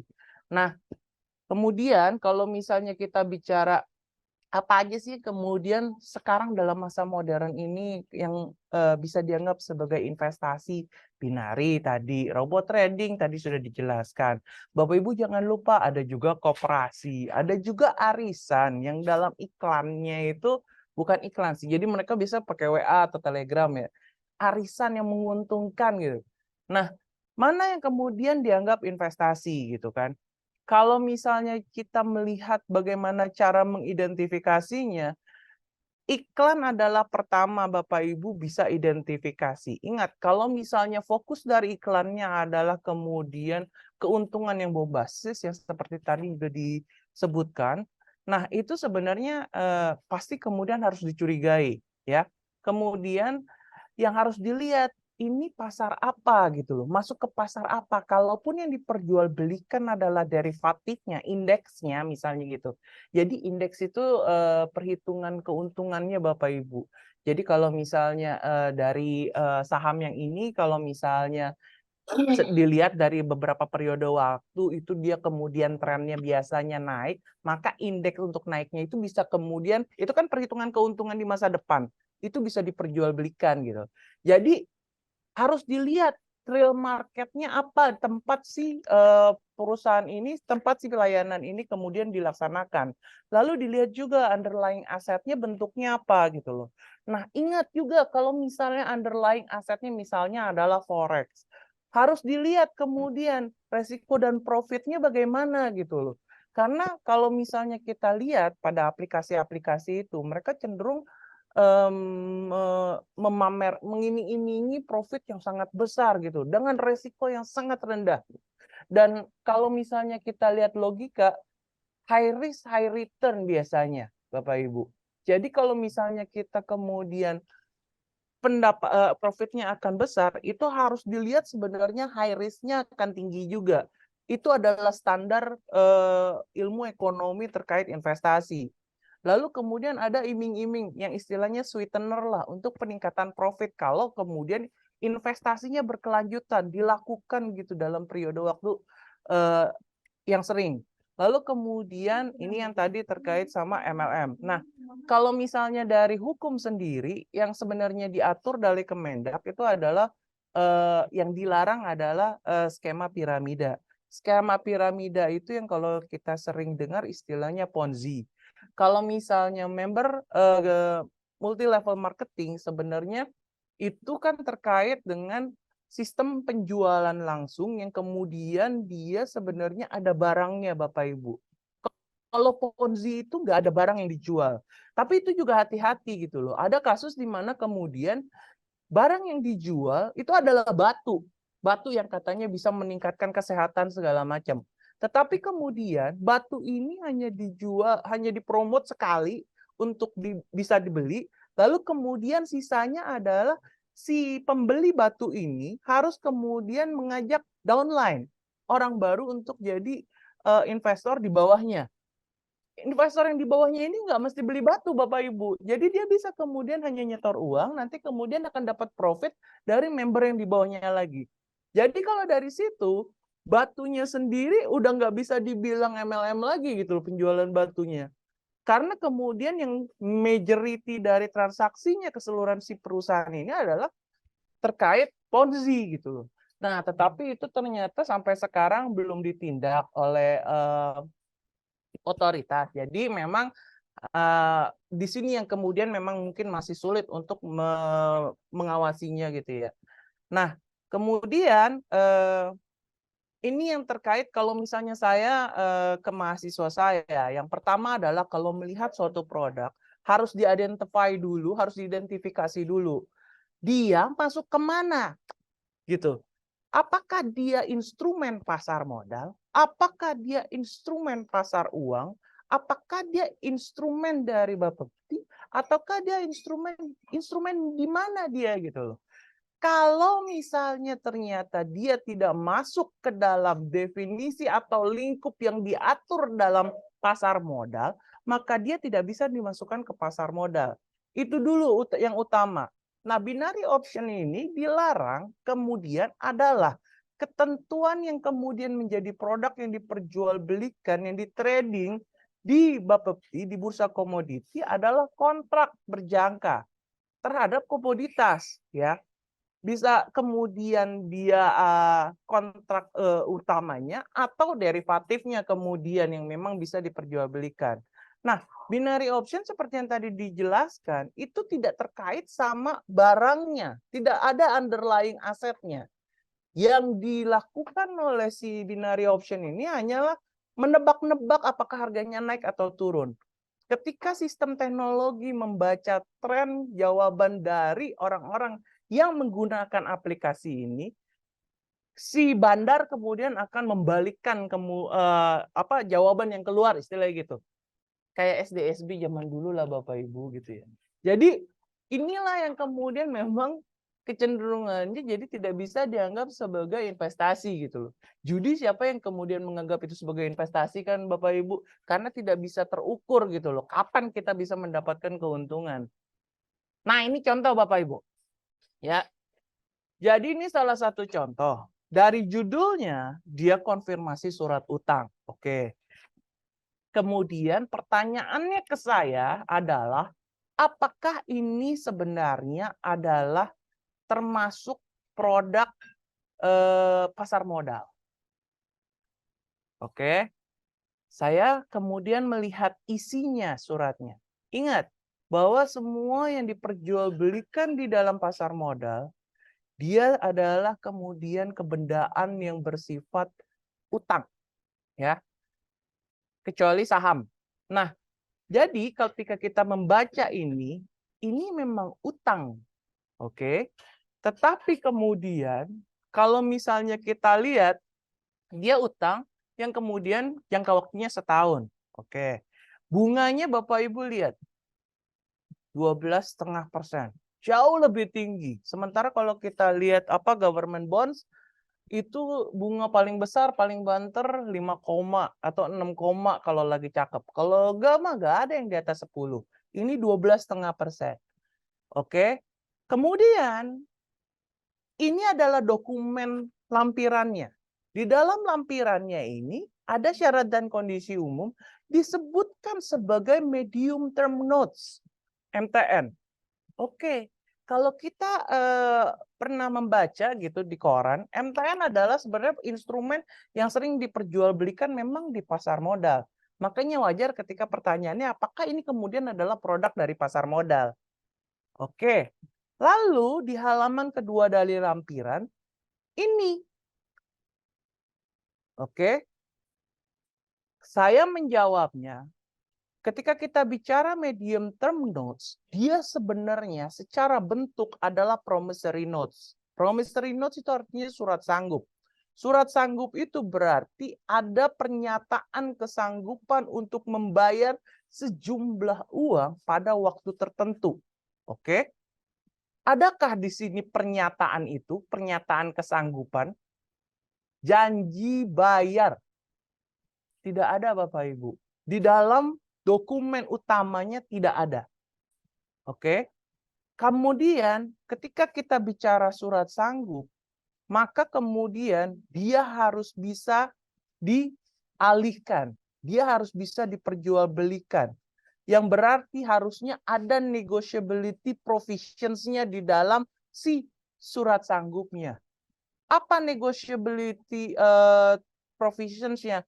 Apakah dia atas nama, atas pembawa atau atas pengganti?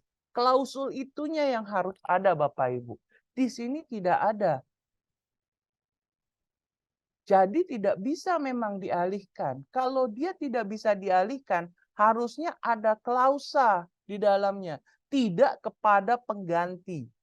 Tidak kepada pembawa. Tapi di sini juga tidak ada klausa yang membatasi negotiability-nya. Jadi apakah ini MTN? Saya bilang bukan. Apakah produk pasar modal? Bukan.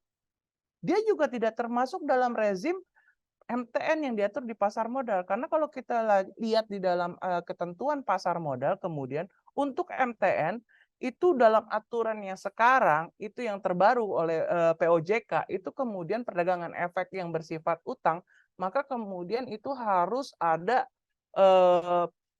perusahaan efek yang kemudian akan menjadi agen penjual, yang kemudian juga ada pedagang perantara efeknya, yang kemudian akan menjadi membantu dalam dealer sebagai dealer, lalu juga ada yang akan berperan sebagai broker, lalu jadi ini yang kemudian harusnya diperhatikan gitu loh oleh orang.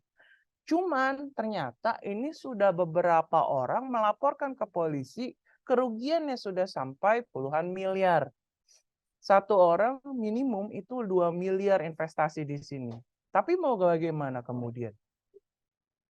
Nah, ini yang kemudian ketika saya dengar terakhir adalah perkembangannya akhirnya diputus bebas Bapak Ibu.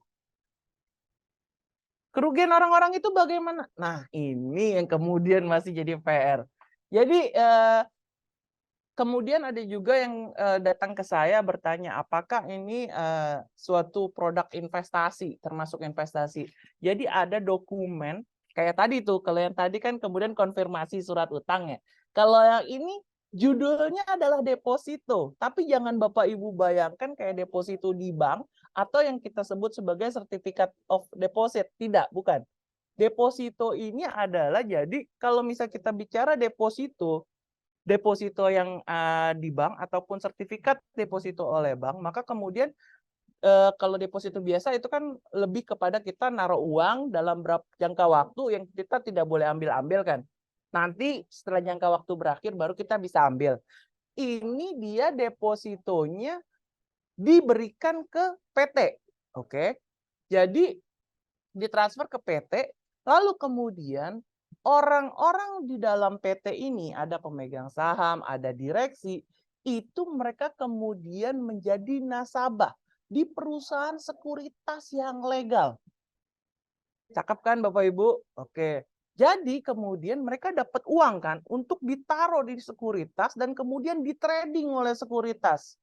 Yang dapat untung siapa? Orang-orang dalam PT ini. Di return nggak ke nasabahnya? Tidak, Bapak Ibu. Jadi tidak ada pengembalian keuntungan ke nasabah-nasabahnya. Nasabah ini kemudian melapor ke polisi. Jadi tapi tetap yang kemudian ditanyakan ke saya, apakah produk yang judulnya deposito itu bisa dianggap sebagai instrumen baik dalam rezim pasar modal ataupun di pasar uang. Jadi memang kita harus kenali dulu underlying asetnya ada atau enggak, underlying asetnya valid atau enggak. Jadi kalau misalnya kita lihat, oke, bagaimana kita mengidentifikasinya apakah ini kemudian produknya valid? Ya berarti kita harus kemudian ngecek siapa penerbitnya. Penerbitnya terdaftar atau enggak.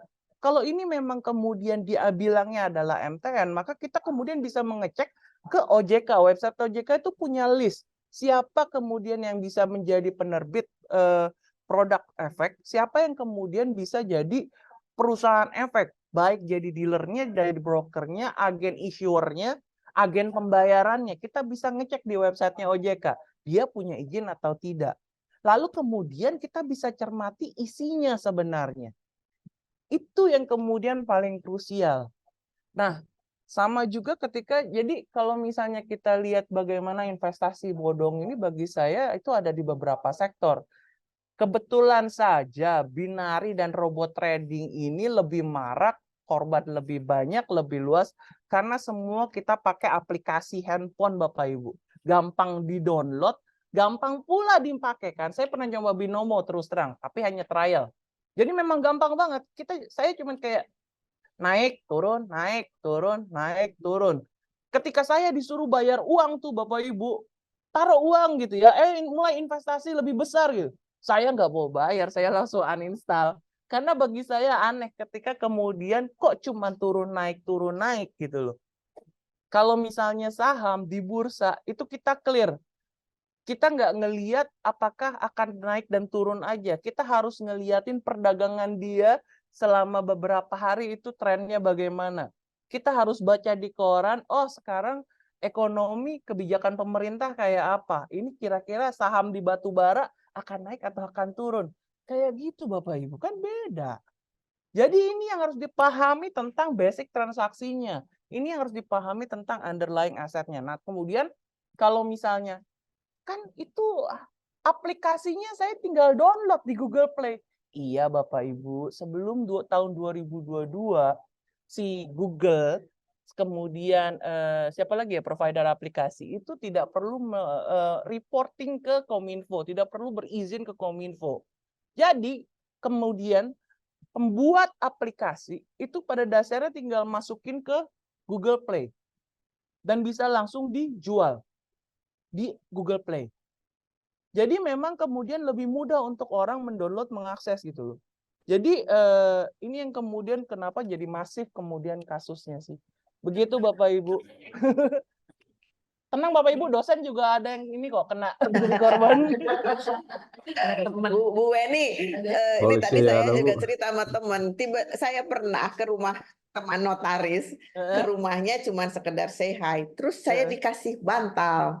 Saya bilang, ngapain kamu punya bantal satu kamar? Dia bukan 2 miliar dia taruh. Dengan itunya adalah bantal yang katanya di dalamnya ada batu. Saya dapat, Oke, jadi pulang-pulang saya dapat bantal. Teman-teman yang datang pada saat itu dapat bantal. Orang gila ya.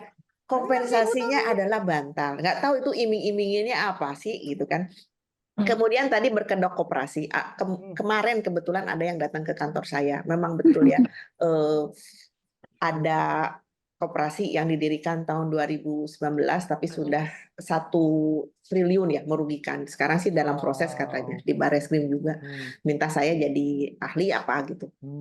Nah, itu kalau saya lihat modusnya sama, kedoknya koperasi tapi modusnya adalah investasi berjangka dan segala macam. Tadi Bapak Ibu bilang bahwa kita lihat yieldnya. Memang yieldnya tinggi-tinggi Bu. Tidak sesuai dengan yang biasanya kita rasakan di perbankan ya atau di jasa-jasa PT-PT keuangan yang memang biasa aja. Nah, cuma menariknya kalau kita dari orang hukum ya, pertama kalau kita kan selalu basically di 1320 ya Bu. 1320 judi mah udah otomatis sama notaris juga nggak boleh ya kan. Notaris juga punya perasaan gitu ya. Kalau untuk judi 1320 no gitu kan, karena ada syarat yang tidak terpenuhi dalam perjanjian. Jadi mereka masuk ke investasi ya Bu ya. Mereka masuk ke investasi. Sudah itu juga investasinya disusun sedemikian rupa menyerupai dan mengelabui. Sehingga kita sendiri bingung. Jangankan kita dong, Bapak Pepti aja bingung ya kan kenapa ngasih Betul. izin dan segala macam. Yang tadi Ibu kasih itu yang untuk bagaimana mengidentifikasikan investasi bodong. Ya, itu untuk masyarakat. Ya, nanti insya Allah kita juga akan bagikan ya, begini loh. Yang Bapepti kasih juga yang harus ngecek dulu ke mana, ke linknya, situsnya, kita akan juga bagikan. Hanya saja buat kami apa? Kalau kami itu kan yang dapurnya Bu, ya kan? Kalau itu kan setelah berjalan, ya badan hukumnya sudah ada melalui kami, kemudian izinnya sudah ada, boleh dong ya kita sedikit mencium gitu gelagat bahwa ini tuh ke arah mana gitu. Gimana tuh? Kalau saya lihat peran notaris, kalau misalnya dari pendirian PT-nya itu tidak ada. Karena kan seperti yang tadi Bapak Sigit ceritakan, bahwa ada beberapa memang kemudian PT-nya didirikan legal gitu. Ada Iya. apa jenis usaha segala macam kan ya Bu ya. Notaris kan bikin sesuai dengan keinginan dari si klien pas datang kan. Oke, jenis usahanya begini. Oke, masuk ke OESF oke gitu kan. Lalu misalnya persyaratan untuk sebagai modal segala macam nggak ada masalah gitu terkait dengan sektor bisnisnya. KBLI-nya juga ada ya. Ini kita belum bicara bahwa dia bisa jadi memang jenis usahanya sesuai dengan bisnis yang dilakukan, atau ketika dia mendirikan usaha, dia memang jenis usahanya lain, Bu. Ketika dia di sini baru dia bikin investasi bodong. Ada yang kayak gitu kan, Bu. Nah, itu yang bagi saya kalau misalnya dari segi pendirian perusahaan, harusnya sih notaris, kalau misalnya memang itu orang kemudian tidak jujur ketika datang ke notaris, ya notaris tidak bisa disalahkan gitu kan. Ketika membantu membuat akta mendirikan PT. Tapi kalau misalnya dalam hal kemudian misalnya pembuatan perjanjian jual belinya nih Bu, akta jual belinya. Nah, itu yang sebenarnya harus hati-hati karena ketika kita bilang objeknya adalah bukan objek yang legal, berarti kan harusnya dari notaris bisa menginformasikan bahwa notaris tidak akan membuatkan akta gitu loh. Bu Weni, sebetulnya kan tadi tuh pernyataan saya itu pancingan. Kenapa? Karena biasanya polisi juga suka ngajak-ngajak kita. Padahal kita kan tahu apa-apa. Gimana tuh Pak Chandra? Kadang-kadang, wah, kita lihat siapa notarisnya, apa didirikan di mana? Diundang gitu kan. Ya senang aja silaturahmi. Cuman mumpung ada forum yang memang benar-benar ada Bapepti, ada Bareskrim, ada akademisi. Ya, gimana Pak Chandra? Kan seneng tuh ngelihatnya ada notaris ini kira-kira. Biasanya Bapak undang-undang notaris itu cuma mau lihat apa nih? Iya, Bu Dewi, ini dari sisi notaris ya. Ya memang kadang ketika kita menangani perkara, kan kita tentunya akan menilik Bu, apakah ini berbadan hukum atau tidak, legalitas seperti apa. Nah ketika ada akte notaris itu, tentunya kita akan mengklarifikasi ke notaris tersebut kan. Apakah pada saat yang bersangkutan datang ke notaris itu menjelaskan. Nah, tentunya kan nanti kita gali apakah memang pada saat pendirian itu orang tersebut sudah punya niat ya. Apakah mohon maaf Bu, notaris ikut terlibat juga kan begitu Bu. Nah, ini yang kita gali. Tapi insya Allah kalau yang di hadapan saya mah notarisnya ini baik-baik. Tapi mohon maaf Bu, tidak kita pernah menemukan perkara ada juga notaris yang memang dia bagian daripada itu Bu. Ya, jadi kadang terutama untuk yang surat-surat tanah gitu ya. Surat tanah, kemudian apa pengalihan saham itu mohon maaf Bu. Kadang kita tangani perkara juga ada yang terlibat seperti itu notaris. Jadi jangan juga alergi Bu ketika memang penyidik mengundang, kita hanya mau tahu aja kok seperti apa nih posisi daripada badan hukum ini. Seperti itu Bu Dewi. Ya, terima kasih. Di sini saya lihat di kolom chat cuman minta bahan, ya nantilah bahan mah gampang. Di sini juga ada dari forum ini yang akan bertanya, Ibu Dr. Puli, silakan. Mungkin bagusnya tanyanya ke semuanya nih biar komplit. Baik, Pak. Terima kasih Ibu Dr. Dewi Tenti. Selamat Iya, pagi Dr. Pak Chandra, Pak Sigit, Bu Weni. Jadi begini Pak, berkaitan sama binomo ini sebenarnya, ini kan kalau berkaitan dengan kita berbicara dari hulu sampai hilir ya Pak ya. Kalau pada saat hulunya, mungkin tanggung jawabnya itu ada di pada saat pendirian secara legalitas dan lain-lain. Nah, itu kan kita nggak pernah tahu Pak, kita bukan cenayang itu untuk mau melihat apakah itu dia punya itikat baik atau enggak untuk mendirikan usaha. Kalau misalnya di awal, itu kan mereka juga ada asosiasi sekarang seperti fintech dan lain-lain, mereka kan punya tuh Pak, ada grupnya tersendiri.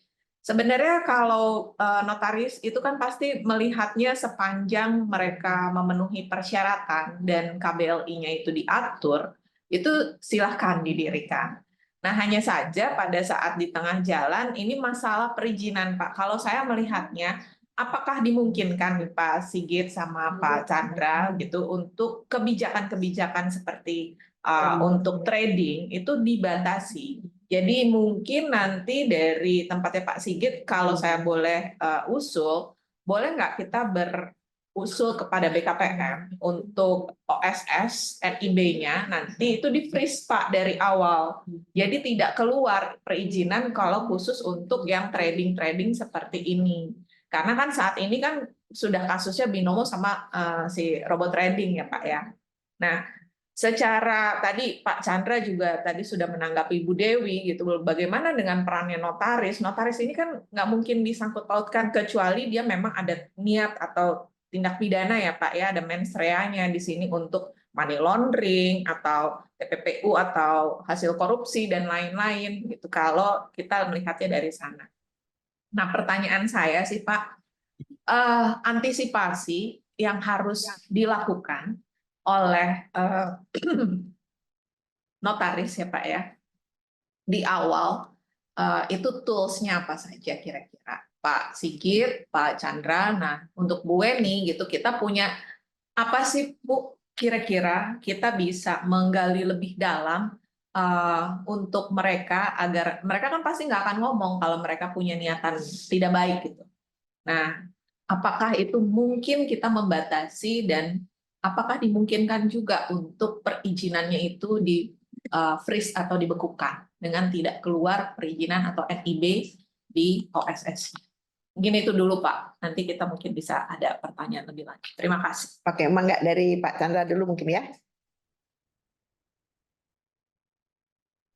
Ya, terima kasih Budi. Punten Budi tadi yang nanya Bu siapa tadi Bu? Uli, Ibu Dr. Uli. Oh Ibu Dokter Li ya. Uli Pak. Uli ya Penuh, Bu. penuh. Ya, terima kasih Bu. Saya coba menanggapi tadi terkait dengan antisipasi ya Bu ya. Karena memang ini berdasarkan pengalaman aja ya, sharing apa pengalaman aja dari beberapa kasus yang tangani memang kita juga tidak serta-merta ketika ada tindak pidana ada situ notaris yang melegalkan izinnya kita langsung enggak gitu Bu. Karena memang kita berada di hilir. Jadi kita melihat ketika memang suatu entitas maupun badan hukum itu sudah berdiri, kita akan melihat merunutnya bukan dari masalah izin tadi Bu, kita melihat perjalanan bisnisnya itu seperti apa. Ketika memang ada pelanggaran-pelanggaran kemudian ada korban yang dirugikan, kita akan melihat perjalanan bisnisnya tadi Bu. Kalau memang contoh kayak NET 89. NET 89 itu dia berbadan hukum. Ya, kemudian tidak serta-merta kita akan menarik notaris pada saat yang melegalkan pendirian NET 89 ini tidak Bu. Tapi ketika perjalanan bisnisnya itu adalah dia menyimpang, nah kita akan lebih mendalami pada perkara ataupun delik-delik yang dilanggar atau pelanggaran hukum yang dilanggar oleh si perusahaan ini.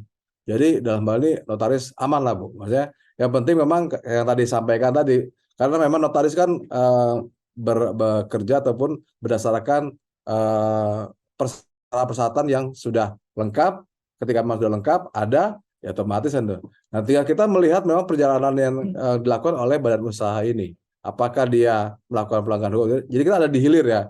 Kalau memang dikatakan antisipasi, tentunya ini ada kebijakan lain mungkin dari institusi yang lebih kompeten mengatakan ini. Tapi kalau kami dari Polri adalah bagaimana suatu badan usaha melakukan usahanya sesuai atau tidak dengan apa yang izinnya diberikan tersebut. Mungkin itu dari saya tanggapannya Bu Dewi. Ya, dilanjut oleh Pak Sigit ya. Aman nggak? Ya, terima kasih Bu Dewi. Begini Bu Dokter Puli, Ada. jadi kalau kita tadi maksud saya bukan kita bilang bahwa notaris itu bertanggung jawab, bukan seperti itu Bu. Tapi jadi kita melihatnya seperti ini nih Bu, bahwa mungkin sesama anak bangsa dan notaris juga kan wakil pemerintah ya untuk hal-hal pengesahan terkait dengan persuratan sebisa mungkin. Jadi yang tadi disampaikan oleh Bu Dewi, jadi ikut memahami sebenarnya isunya seperti apa yang sedang ramai.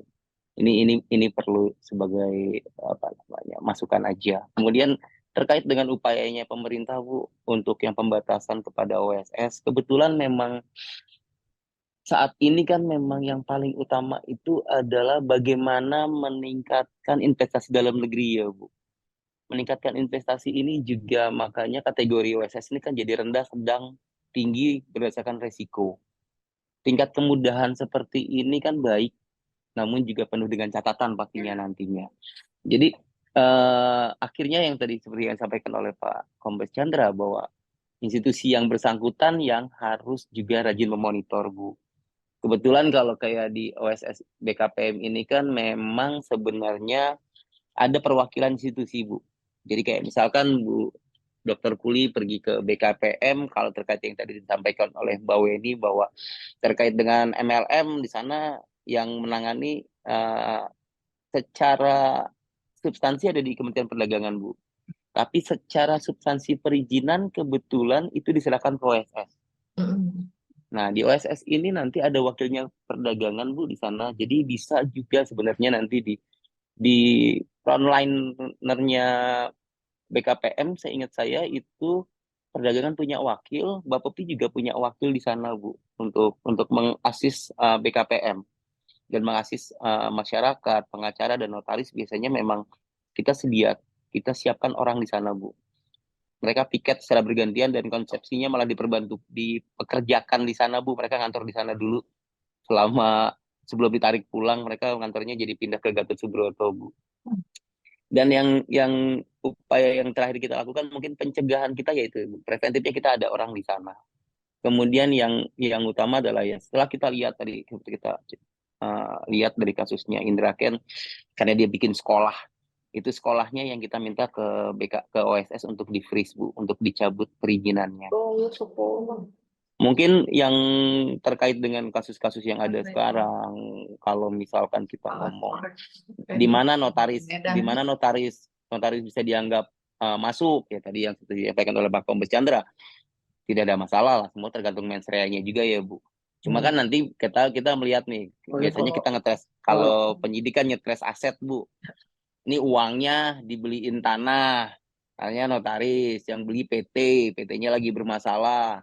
Ini kan juga pasti akan menjadi ya akan dipanggil oleh teman-teman penyidik untuk melihat bahwa ini notarisnya tahu nggak nih ini duitnya dari hasil kejahatan nih belum diduga. Apalagi misalnya notarisnya dibayar nih Bu, kan teman-teman PPWU kan ngelihatnya uang ini Ya, notaris mah dilarikan dibayar atuh, Pak. notaris. Masa Ya, iya? iya. Tapi kan kalau uang hasil kejahatan diperiksa nih Bu, larinya kemana aja. Ini Maksudnya juga kan dibayar perlu secara wajar gitu ya Pak ya? dibayar secara wajar dan sesuai dengan ketentuan kan memang nggak ada masalah, profesional tidak ada masalah. Tapi kan kalau untuk teman-teman di APH kan Bu, mereka akan melihat bahwa uang aliran kejahatan kan kemana aja dicari ya Bu. Iya. Ini juga mungkin sebagai pengingat karena kalau misalkan yang posisinya pemerintah kayak tadi yang disampaikan bahwa kami berusaha mencegah dengan preventif, kami berusaha juga selalu berkoordinasi dengan sekarang Satgas Waspada Investasi itu namanya Satgas Pasti Bu. Itu diketuai oleh OJK, itu tugas kita memang patroli secara bersama-sama dengan teman-teman di kepolisian juga dan kalau nggak salah ada 12 institusi Bu Jadi yang tadi kasus koperasi, kasus segala macam itu dibahas secara bersama-sama oleh pemerintah lintas institusi. Ini upaya yang sudah dilakukan pemerintah, dan khusus kalau nggak salah untuk pinjol itu Bu, kewenangannya malah lebih luar biasa. Itu Kominfo, mereka bisa langsung melakukan blokir sendiri tanpa harus ada masukan. Setiap keluar ada pinjol-pinjol ilegal, mereka langsung bunuh Bu. Kalau yang lain, institusi terkait harus menyampaikan dengan dasar hukum dan alasannya kenapa kami melakukan pemblokiran. Baru teman-teman Kominfo akan melakukan pemblokiran. Tapi khusus pinjol yang terkait dengan investasi ya Bu, untuk pinjol itu karena instruksi Pak Presiden itu langsung otomatis diblok sama Kominfo Bu. Jadi upaya-upaya yang sebenarnya sudah dilakukan oleh pemerintah terkait hal ini sudah cukup maksimal, walaupun mungkin belum optimal, karena yang namanya upaya pasti akan ada celahnya. Mungkin menambahkan yang tadi Mbak Weni ya Bu, Mbak Weni bilang bahwa efek sekarang berkembang. Iya Bu, sekarang kalau dicek sekarang itu ada perdagangan karbon. Ya. Karbon Itu trading. termasuk karbon trading, itu termasuk surat berharga. Kebetulan di Bapepti kami lumayan mengikuti karena awalnya pembahasan karbon trading itu di Bapepti Bu. Seiring berjalannya waktu jadi ke OJK. Jadi dulu kita menganggap ini kan bukan surat berharga, tapi sebagai surat dari komoditi. Namun akhirnya kan setelah menjadi undernya OJK, berarti under lainnya akan menjadi financial institution, berarti harus jadi uang ini.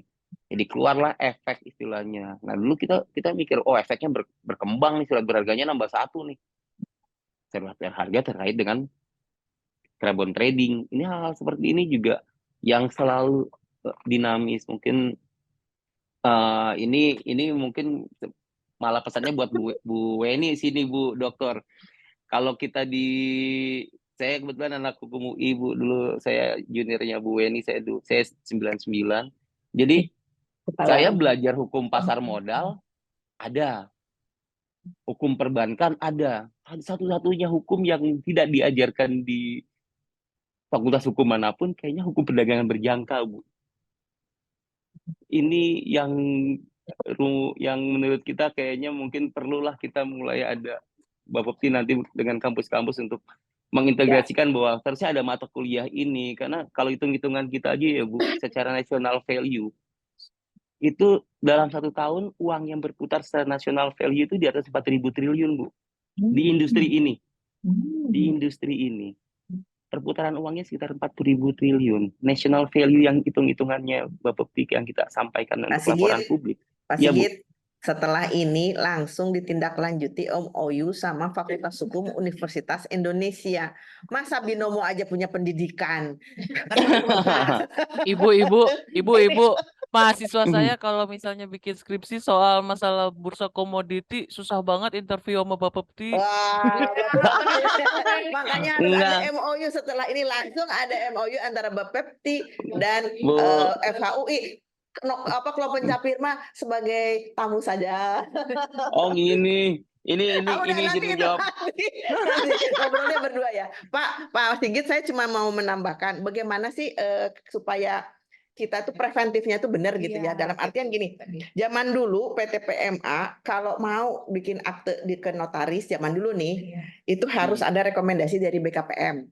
Kalau sekarang kan setelah digitalisasi katanya untuk mempermudah investasi sekarang jadi online. Itu akhirnya semua jatuh ke pundak kami. Mau benar mau salah kami yang mengeksekusi. Nah, untuk yang ini kan dilihat fatal, kerugian yang ditimbulkan itu makin lama makin masif dan makin mengerikan kepada masyarakat. Nah, bagaimana sih kalau untuk PT-PT yang nanti KBLI-nya ini boleh nggak ya kita mendapatkan rekomendasi terlebih dahulu dari instansi yang terkait, baru datang itu kita enak, oh ini orang nggak bakalan nipu gitu loh Pak. Karena kalau Bapak hanya melihat setelahnya, oh ini sudah berbadan hukum, sudah ada izin, ujung-ujungnya melihat pada saat dia beroperasi ya setengah mati, Bapak akan di belakang terus. Saran izin kami Ibu, nih, saran kami. izin ya, tapi balik lagi Ibu, kalau misalkan kita konsepnya pakai rekomendasi, balik lagi akan memperpanjang birokrasi. Ya, Hal-hal is seperti ini yang objektif. dipangkas, Tapi kan dalam rangka membantu Pak Polisi supaya Jadi tidak kalau terlalu ribet jadinya ke depannya.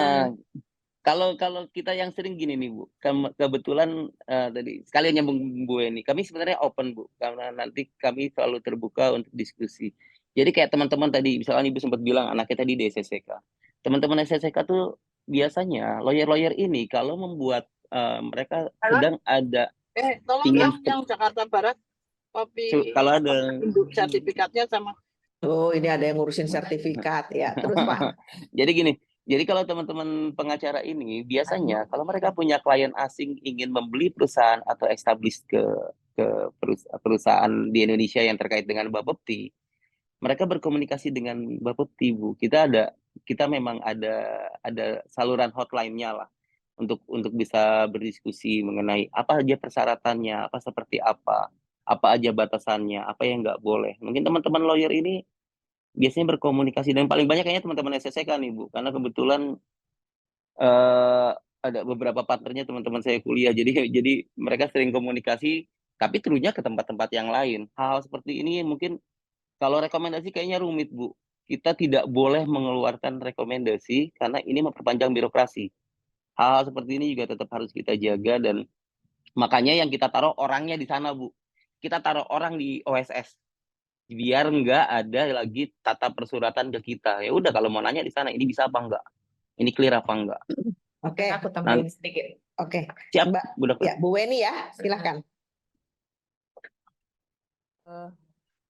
Kalau misalnya menurut saya bagaimana tindakan mengamankannya, ya bagi saya selama memang notaris tidak ikut-ikutan dalam transaksinya, dan selama bagi saya yang paling penting sih mengecek ininya, kalau misalnya uang hasil investasi binari dipakai untuk beli rumah, asal sumber keuangan bukan tugasnya notaris untuk bertanya, bukan, setahu saya. Kalau misalnya kita ngomong itu adalah uang yang masuk lewat bank, adalah tugas bank untuk bertanya itu.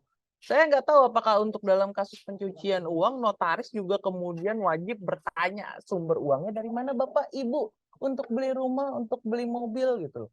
Kalau misalnya memang tidak ada kewajiban seperti itu untuk profesi notaris, bagi saya kemudian ketika informasi yang disampaikan ternyata memang tidak benar, yang berarti notaris mendapat informasi yang sepotong, dan ketika notaris membuat akta bagi si perusahaan atau membuat kontrak jual beli terhadap produk gitu, atau misalnya kemudian uang hasil investasi itu dipakai untuk beli aset, ya bagi saya notaris tidak bisa ditarik kesalahannya. Cuman mungkin memang kalau dari Bapak Chandra tadi kan memang apakah memang ada persekongkolan jahat gitu kan, gitu. Paling itu aja sih. Tapi kalau misalnya dari kesalahan, kalau misalnya notarisnya benar, ya bagi saya sih di situ udah aman ya. Terus kalau misalnya bagaimana ke depannya mau mengamankan diri, ini saya juga bingung sih. Kalau misalnya auditor gitu kan, mereka punya, kalau misalnya hasil audit gitu ya, dokumen yang datang ke dia nggak lengkap, maka kemudian dia bisa naruh status gitu kan, wajar tanpa pengecualian, wajar dengan pengecualian, kayak gitu-gitu kan. Nah, itu kan sebagai tanda bahwa kemudian informasi yang disampaikan sama dia itu secara komprehensif diberikan oleh si user atau tidak ya. Tapi kan kalau notaris nggak punya itu ya Bapak Ibu ya. Saya juga bingung ke depannya akan bagaimana gitu loh untuk menjaga kasus ini. Karena kalau misalnya kita lihat pencucian uang, jalur yang mereka pakai bisa macam-macam gitu loh. Cara yang dipergunakan juga macam-macam.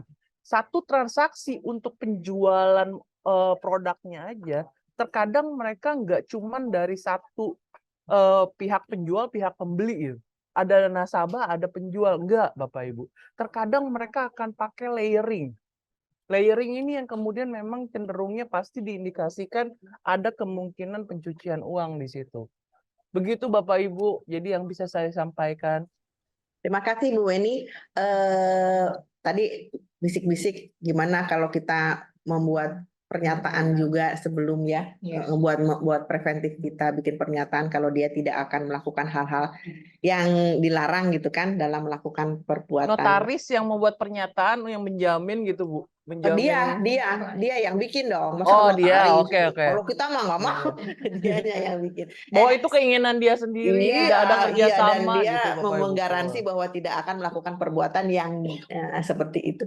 Nah, sebelum kita sebenarnya kita sudah mau selesai, tapi ini ada pertanyaan nih dari Teh Ana Kristiana Bali. Selamat siang, saya ada pertanyaan tentang investasi di kripto. Tanyanya sama Pak Sigit. Katanya dia googling di MUI menyatakan haram, tapi banyak artikel investor kripto di Indonesia itu sampai berapa tuh 16,27 juta. Bagaimana menurut Bapepti nih? Mohon penjelasan karena Bu Ana ini mau belajar katanya kalau ini benar menguntungkan. Gimana Pak? Terima kasih TDT. Ya, jadi gini Bu, terkait dengan fatwa haram kayaknya yang terakhir tuh belum ya saya. Jadi terakhir itu kayaknya masih debatable Bu, karena memang ya seperti biasa nih kalau di hukum Islam kan para ulama melakukan ijtima untuk melakukan keputusan, mereka melihat apa dan segala macamnya, semua keseluruhannya.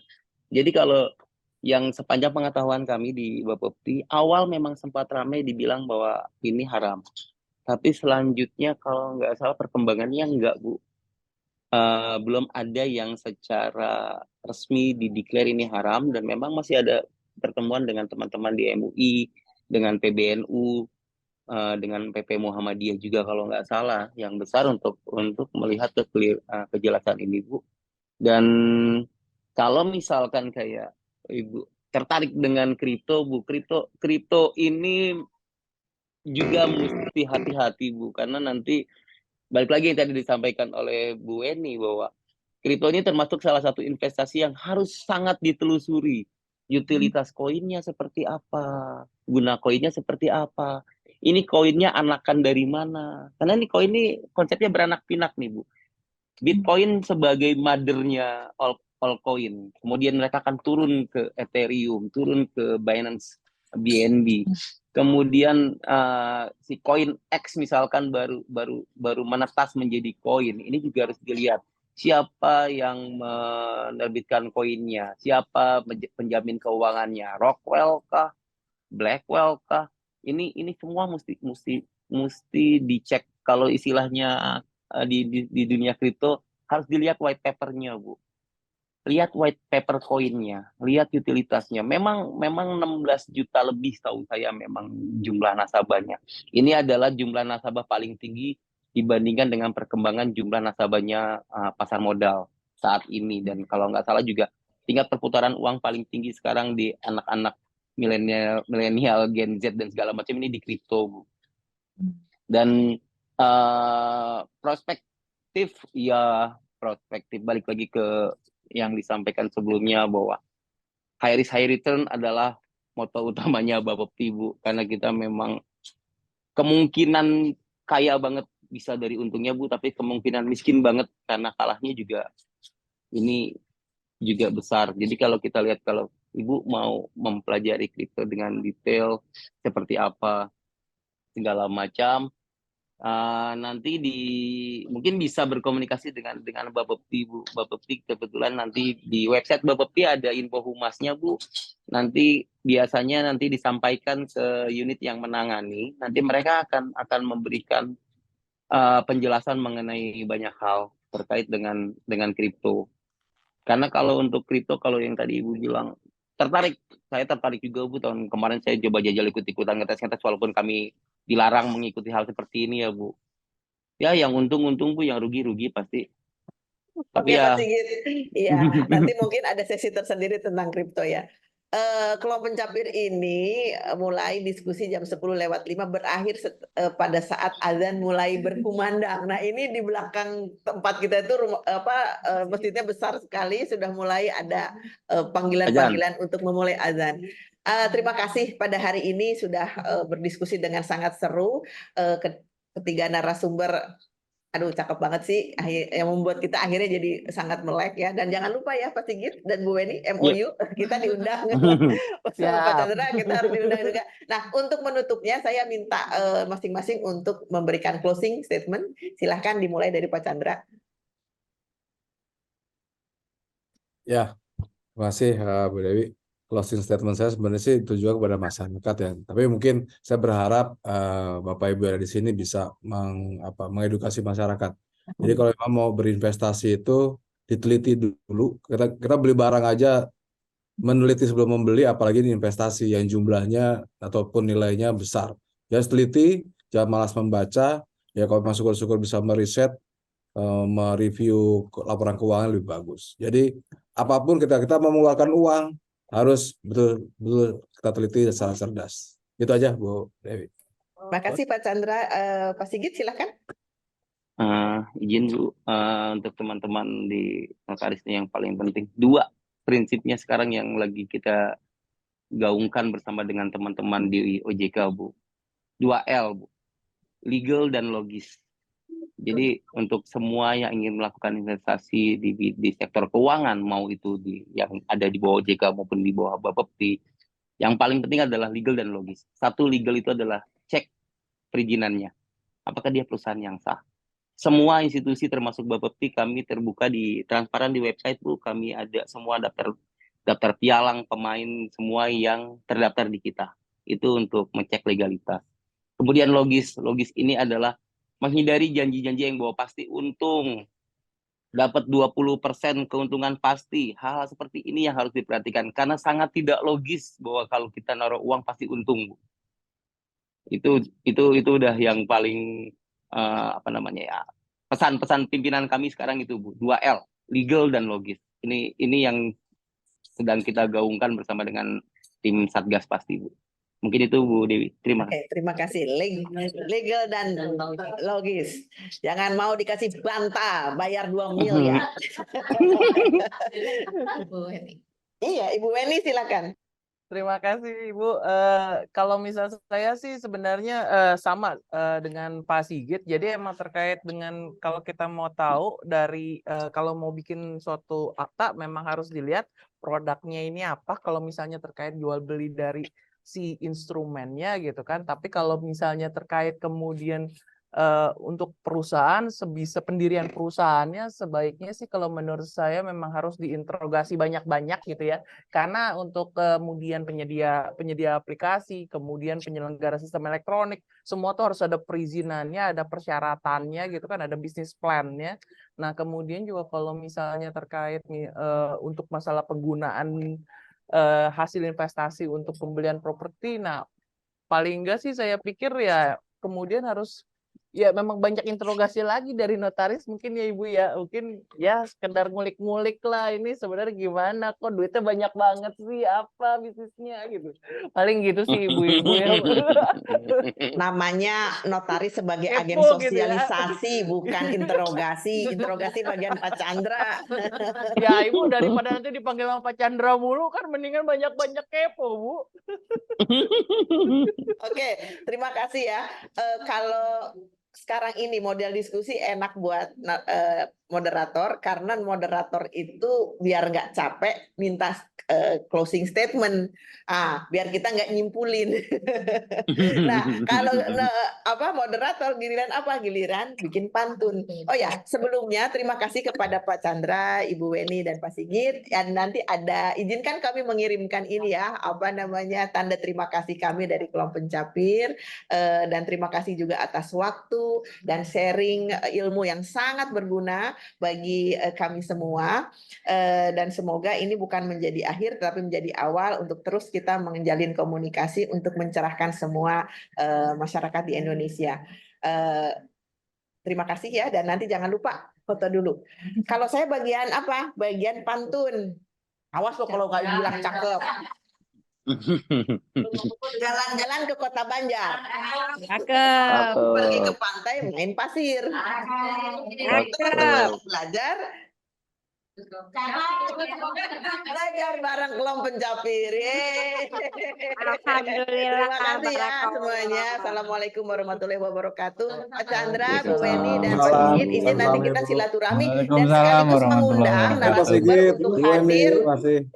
ke acara HUT kami keempat yang akan dilaksanakan pada 1 Februari 2024 di Grand di Manhattan. Mangga. Foto bersama dulu ya. Foto ya. Yuk, yuk kita duduk aja. Satu. Ayo, kasih ini dong, apa-apa dong. 1, 2, 3. Berapa biji? Mbak Bella, berapa biji? 1, 2, 3. Lagi. 1, 2, 3. Ya, terima kasih. Wassalamualaikum warahmatullahi Terima kasih, wabarakatuh. Bu. Terima kasih Pak Ya, Chandra, Pak izin Sigit. nih. Ini, Bapak Pak Ibu. Sigit 97. Waalaikumsalam. Bu Weni. Iya. Pak Chandra nuhun. Izin nanti saya Ya mau Ibu, aturan